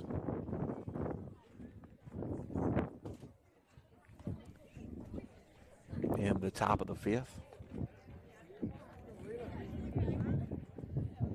Now batting number 12, Drew Lamb. Gage Berry has assumed the catching role. We don't know who they took out of the game to get Berry in.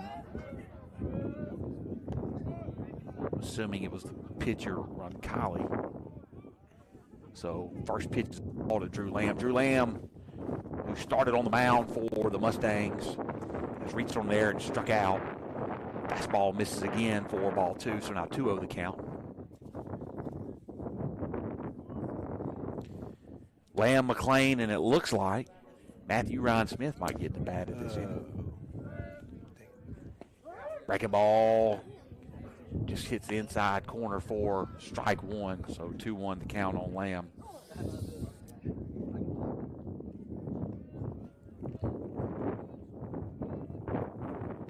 Swing and a miss by Lamb.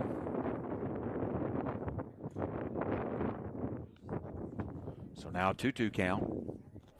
The Mustangs sent 9 to the plate in the first. They sent 7 to the plate in the second. They've only sent 7 to the plate since that time.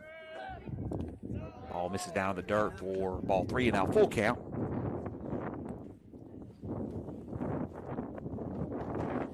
Drew Lamb trying to find a way. The wind continues to pick up here. Lewis Coleman Field. And here's the full count pitch by Selby. And it's a ball into right field. That's trouble if it can get. And it just goes foul as the right fielder lays out for it. Ball hung up in there and just got blown foul.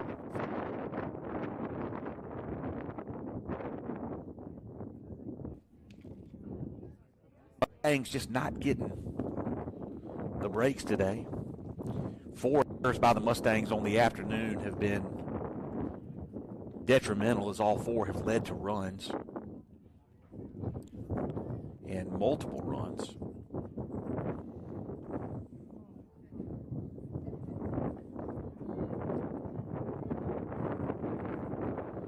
And here comes the full count pitch. Curveball misses outside, and the Mustangs will have the leadoff runner on here with Chamberlain McLean coming to the bat. McLean, he is 0 for 1. He flew out to the second baseman in the second inning. He walked in the first inning. Chamberlain McLean. It was a real solid at-bat by Drew to work that walk. Really needed to get that leadoff man on. We were able to get on with no outs in the last inning. We were unable to produce any runs.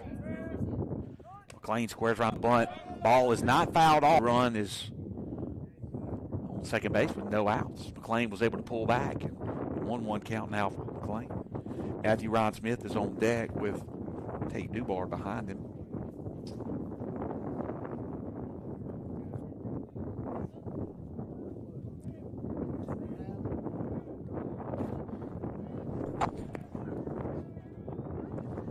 McLean lays a bunt down. He's going to get Lamb all the way to third. He's thrown out at first base, but a good job with the sacrifice bunt by McLean.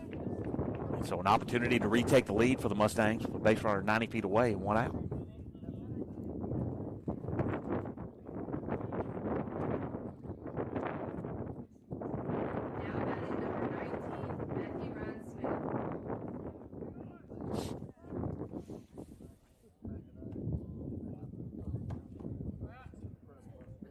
Now batting number 19, Matthew Ryan Smith. So here's Matthew Ryan Smith. It's varsity debut. Varsity debut for the freshman. Ball way inside, misses for ball 2, so Matthew Ryan ahead in the count. 2-0.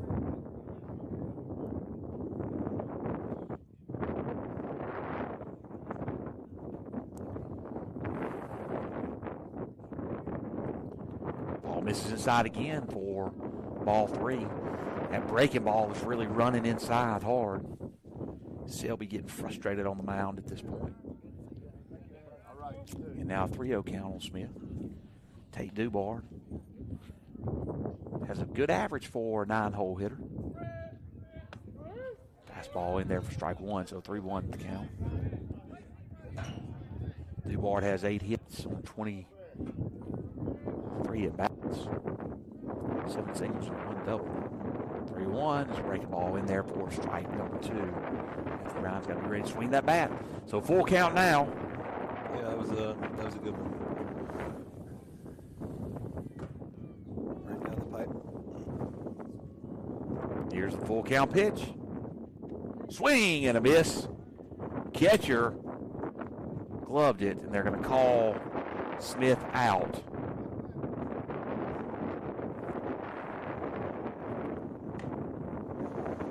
Now batting number 23, Tate Dubard. Big spot here for Tate. See if Dubard can't do something here. Lamb's got to be ready to try to score on a pass ball with 2 outs. Ball down in the dirt, blocked up by backup catcher Gage Berry. Pretty good stop there. Could have been the pass ball you were just talking about. Dubard has flown out to center field both at bats in this game. Swing and foul ball. It's the backstop. We're in the bottom of the 5th inning. Tie ball game 6-6 between the Colts and the Colonels and the Mustangs. That tie comes from 5 unanswered runs by Indianola, so the Bats need to wake up to win this game. Good breaking ball right there by Selby for a called strike 2. So now 1-2 is the count on Dubard. You can really see that wind kicking. Here's the 1-2 pitch. Down in the dirt, misses for ball 2. So 2-2 is now the count.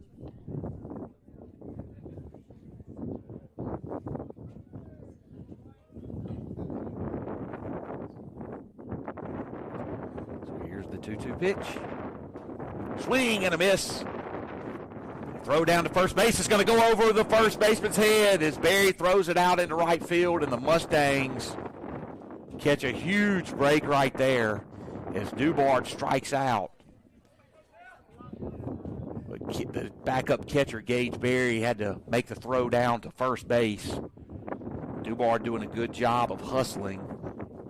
Now batting number 10, Nelson Hodges. Sure did. Good heads-up play there. Realized that the ball was dropped and to force the throw instead of just standing around and getting tagged out. Mustangs now lead 7-6. First pitch is up. Fastball up and away to Nelson Hodges. Hodges has 3 at-bats on the afternoon. He is 1 for 3 with a single. He flew out to right field and grounded out to the pitcher. Hooked a nice ball in the left field. Hard hit ball, probably the most hardest contact by the Mustangs today. Good breaking ball right there by Selby for strike 1, so 1-1 count.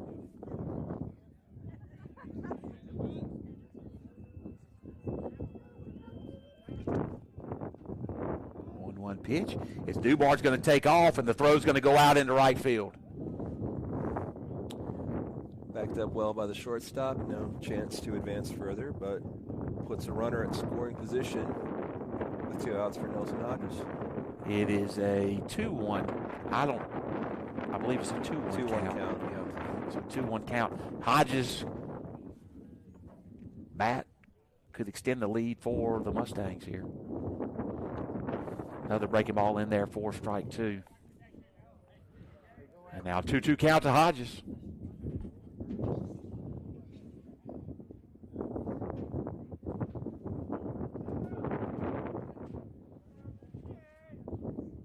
And a little flare that's going to get over the first baseman's head. Hodges hits the bag. At first, he's going to stay there, and Tate Dubard scores from second. The ball gets away from the catcher, and Hodges is going to move up. And a good piece of hitting with 2 strikes right there by Hodges to flare one over the first baseman's head, and another run has scored on the single by Hodges. And the Mustangs now lead 8-6. Really great piece of two-strike hitting, having to protect the plate, able to Now keep batting that number 22, in play for the single. Really great job by Nelson.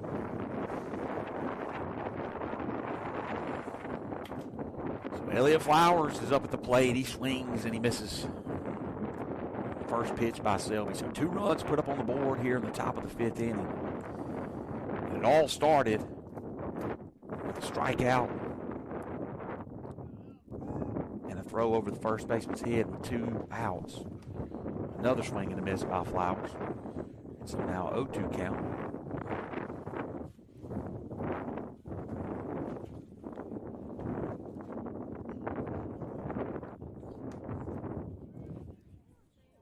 Hodges is moving. Ball down in the dirt, gets away from the catcher, and Hodges will take third base with no throw. And 1-2 is your count, and Hodges stands 90 feet away.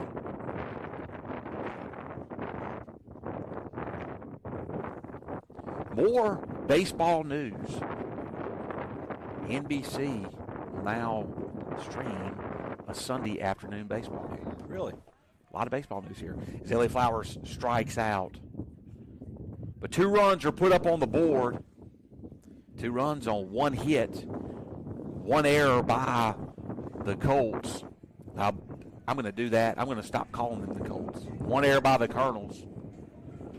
We head to the top of the 6th. The Mustangs 8, Indianola 6.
Trivia question for the afternoon. The Boston Bruins hockey team from Boston, Massachusetts. What is the origin of their Now mascot? batting number 22, If you could Gunnar come up with Hayes. that, Mr. Benuzowitz would certainly appreciate it. He's been asked the trivia question to answer. That was all sparked by his discussion earlier about high school mascots, him informing us that his mascot was a Colonel. Was a Bruin. Mine was a Colonel. First pitch by Hodges to 9-hole hitting Gunnar Hayes is a ball. 9-1-2 up for the Colonels here in the top of the 6th inning. Fastball hits the outside edge for... Doesn't hit the outside edge. I guess it'll be a 2-0 count. 1-1, he did call it a strike. We were right on that one, Mr. Benuzowitz. Swing and a miss by Hayes for strike 2.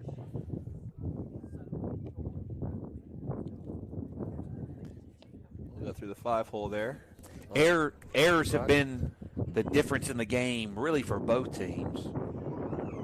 But definitely for the Mustangs, all errors have led to runs being scored.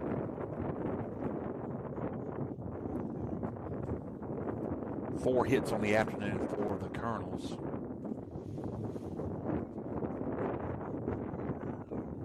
Ball 3 now. To Gunnar Hayes. Want to try to keep this leadoff man off the base pass. The order's going to roll over here in just a minute. Fastball misses outside, and that is a leadoff walk for the second consecutive inning for the Colonels. And Leland Selby will step up to the plate. Leland Selby.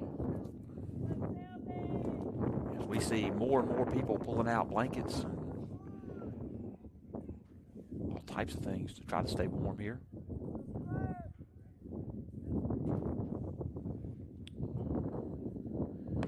Fastball right down the middle for strike one as Hodges trying to work ahead in this count. Bruin. Why are the Boston Bruins named the Bruins? 0-1 pitch. Outside, good job by blocking up by Makers.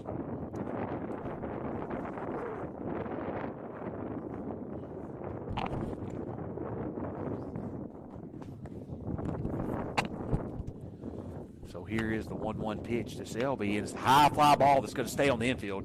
Could be trouble with the wind, but the runner at first is going to stay as Dane Sanford comes up with the catch. You know, when the ball's in there, you're thinking, well, if we drop it, we're still going to get the for sure out at first base. But great to keep Selby off the base pass. Absolutely. Now batting number 28, Walker Anthony. Walker Anthony is 0 for 3 on the afternoon. 2 flyouts and a strikeout.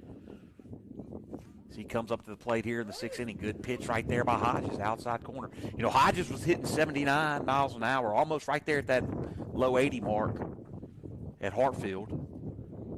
And as the season goes on and when the weather warms up, you'd imagine that fastball would get a couple more miles an hour. As the runner moves, Jacobson can't come up with it. And now the runner stands on second base.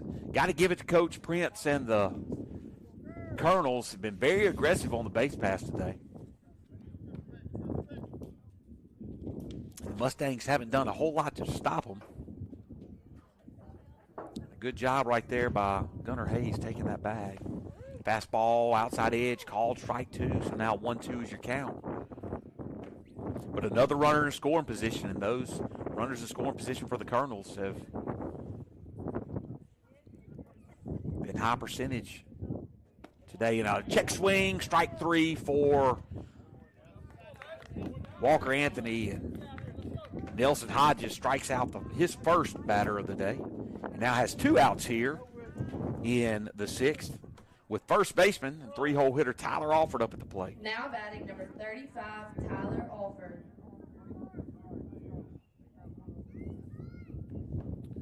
So here's the first pitch. Fastball outside, misses for ball 1.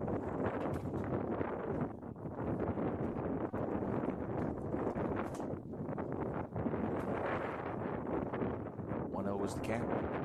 Swing and miss on the fastball down the middle. Strike 1-1 the count.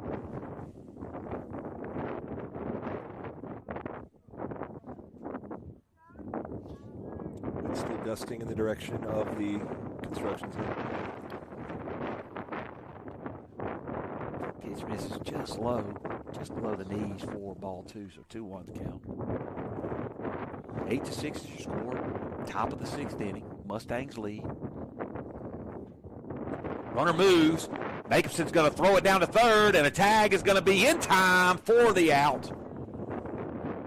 And the Mustangs will walk away with no damage done there in the bottom of the 6th. So we'll head to the bottom of the 6th inning. 8-6, Mustangs lead.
Boy, we'd like to see JC get up underneath one around that 345 sign as he leads off here in the bottom of the 6th inning. He sees a pass ball in the outside corner that is in there for strike one.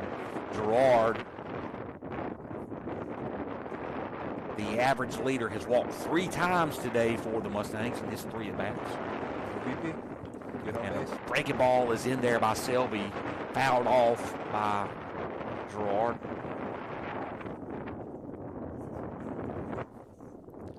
For strike 2.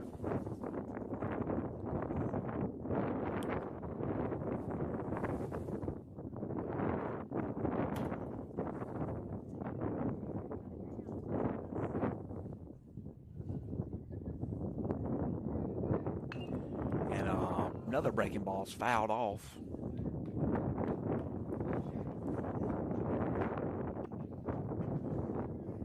JC just fine working there, no 2 count. Nice command of the strike zone, good plate vision and discipline. Breaking ball misses up and away for ball 1. So a 1-2 count now to the first baseman for the Mustangs. Here in this 8-6 ball game in the bottom of the 6th. Breaking ball misses the outside edge for ball 2. 2-2 count now. Good pitch right there by Selby. Sure was. Here goes the 2-2 pitch. Just misses high and inside for ball 3. So Gerard could walk for the 4th time today. Like to see one get one up in the air out in right field. It's a left-handed hitter. Could be dangerous. Ball misses for ball 4. So Gerard has 4 walks on the afternoon. Yet to have an official at bat. 4 plate appearances, 4 walks. But leading off the inning, good to get him on first. Try to pick up a few more runs. This is hopefully the Mustangs' last time batting this game. Thank you, Sanford.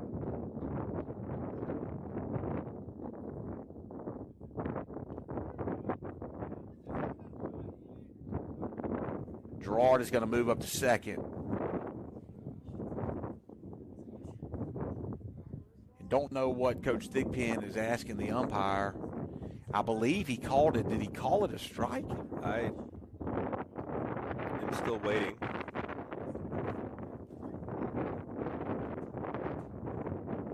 Not exactly sure what the conversation was.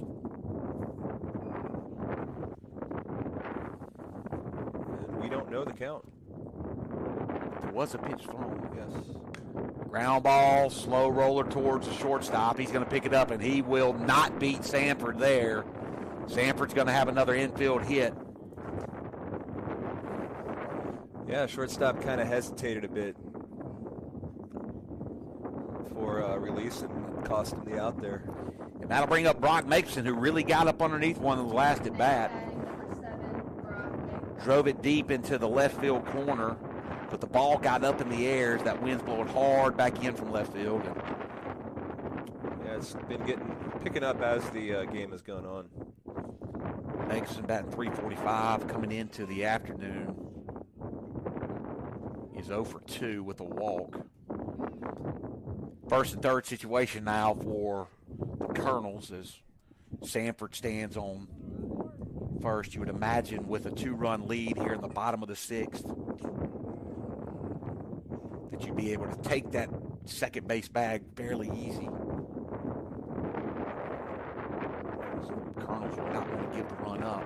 And Makeson lays down a fantastic bunt down the first baseline.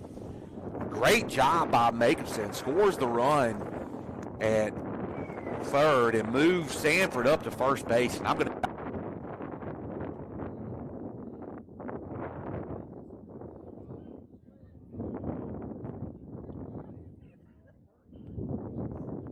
Put staying on second. Selby did a really good job of fielding his position and not trying to rush the throw over to first because Makeson was moving and it was really tight on the first base line. Ball misses down in the zone for ball 1 as Barry does a good job of blocking up there. So Drew Lamb will come up with a runner on second base, 1 out, trying to extend the lead. 9-6 is the lead for the Mustangs here in the bottom of the 6th inning. Swing and a miss by Lamb, strike 1. As we talked about a minute ago, Selby, don't know where he is in the rotation, but he's one of the better pitchers. When they tied the game up in the 5th, they brought Selby in to pitch, trying to be that closer. Sanford takes off. Barry's going to throw down to third. The throw is not going to be in time, and Sanford is going to be standing on third base now. 90 feet away, and another insurance run opportunity for the Mustangs. Lamb's got to do a job right here and put the ball in play somewhere and get that run in to extend that lead to 10-9.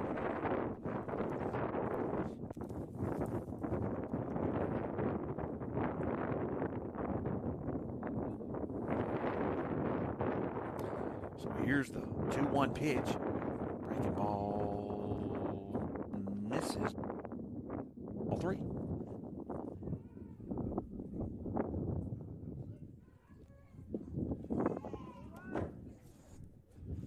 Here's the 3-1 pitch to Lamb. Misses down and away.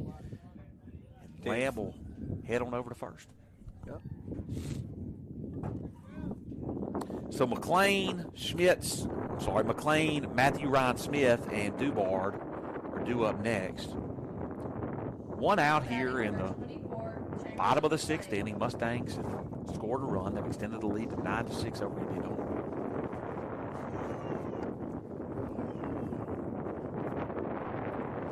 Chamberlain McClain is up at the plate.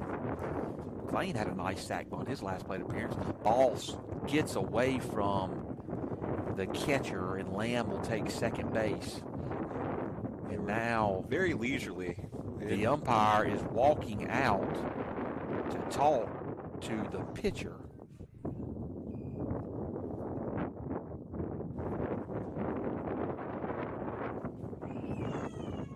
Don't know exactly what he's saying, but he followed the pitcher back out to the mound.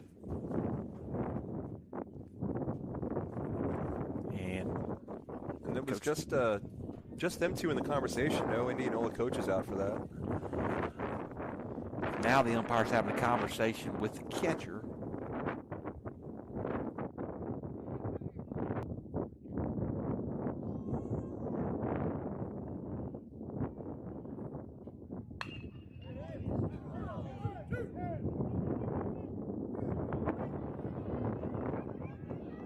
And Sanford is going to score, and Drew Lamb will take third. What a play right there by the first baseman for Indianola. Tyler Alford is Chamberlain McClain hit a solid line drive that was caught right at the dirt. Matthew Ryan Smith.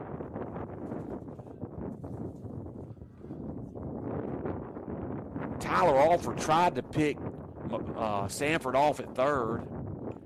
Matthew Ryan's going to lay down the safety squeeze here with 2 outs and run on third as Lamb was able to advance over to second base. And he threw the ball away, but man, can't say enough about the job he did making that catch. I want to give a special shout out to Miss Branch for not flinching at all as that bunt attempt was fouled back right at her. Miss Branch is a little strike 2. So Lamb trying to find a way to score to extend the lead to 11-6 here. Matthew Ryan needs to put the ball in play. Here's a breaking ball that gets inside on Smith. Ball 1, so now 1-2 is the count.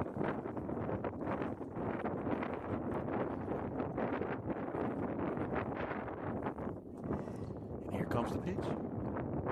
Breaking ball, swing and a miss, and Matthew Ryan strikes out. But the Mustangs are able to plate 2 more. We will head to the top of the 7th inning. Pill Academy leads 10-6.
Nelson Hodges trying to be the pitcher of record here today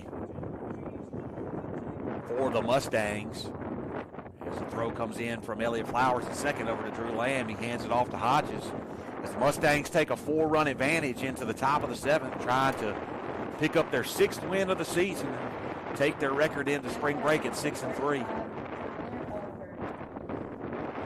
3-4-5 up at bat for the Colonels. Alford is 1 for 3, and he hits a fair ball down the left field line. It's going to be quickly gloved by the left fielder, Tate Dubard, thrown in. And so a leadoff single for 3-hole hitting Alford here in the 7th. Cole Farrell, the 4-hole hitter, is struck out. He grounded out to second base and had an infield single his last plate appearance. Hodges just needs to stay in the zone. Ground ball towards Sanford. Sanford gloves it, tosses it over to Flowers. Flowers throws it over to first, but that's not going to be in time. But we get the lead out, and there's one out here. Yeah, the ball was hit a bit too softly to allow for the double play there.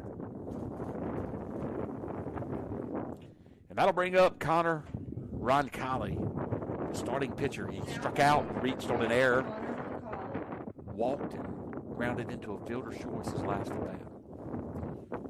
Roncalli sees first pitch down the zone for ball 1. Nelson Hodges, the senior, has come in and been very impressive. Came in the 5th inning with the bases loaded, a 1-run lead, and no outs. Was able to work his way out of a jam.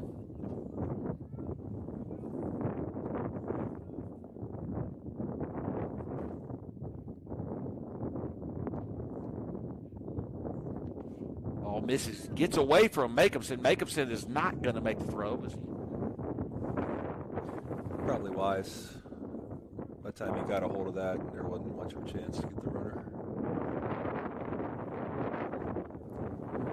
Now, Hodges is down 3-0 in the count. Number 7, Wade Lang stands on the deck. And Hodges misses the zone. That is ball 4. And now 2 runners are on base.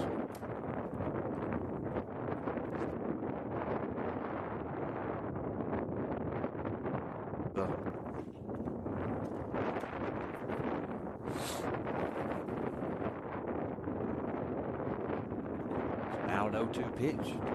Wade Lang. Breaking ball misses away for ball 1. Lang struck out, he singled, then he walked. He's been on base twice. It's part of the 5th inning. Really looked like it could be a big inning. Ball gets away from Makemson. Both runners will advance. The fastball was down in the dirt. Mustangs did pick up those 2 more insurance runs in the bottom of the 6th, but you really don't want to really hope they don't become necessary. Good to see Mustangs just kind of end this sooner rather than later.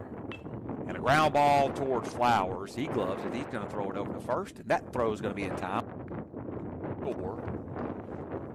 But that will be the 2nd out of the inning. Lang grounds out to the 3rd baseman. That pass ball looms a little large. That could have potentially been a nice double play ball there had the runner still been at 1st and 2nd. And Weston Farmer, number 16, steps up to the plate. He's 0 for 2 on the afternoon with a walk, and he sees the first pitch on the outside corner for strike 1. 10-7 is the lead for the Mustangs. 2 outs here in the top of the 7th. Trying to finish this thing up. Fastball out way outside and stopped by Makemson.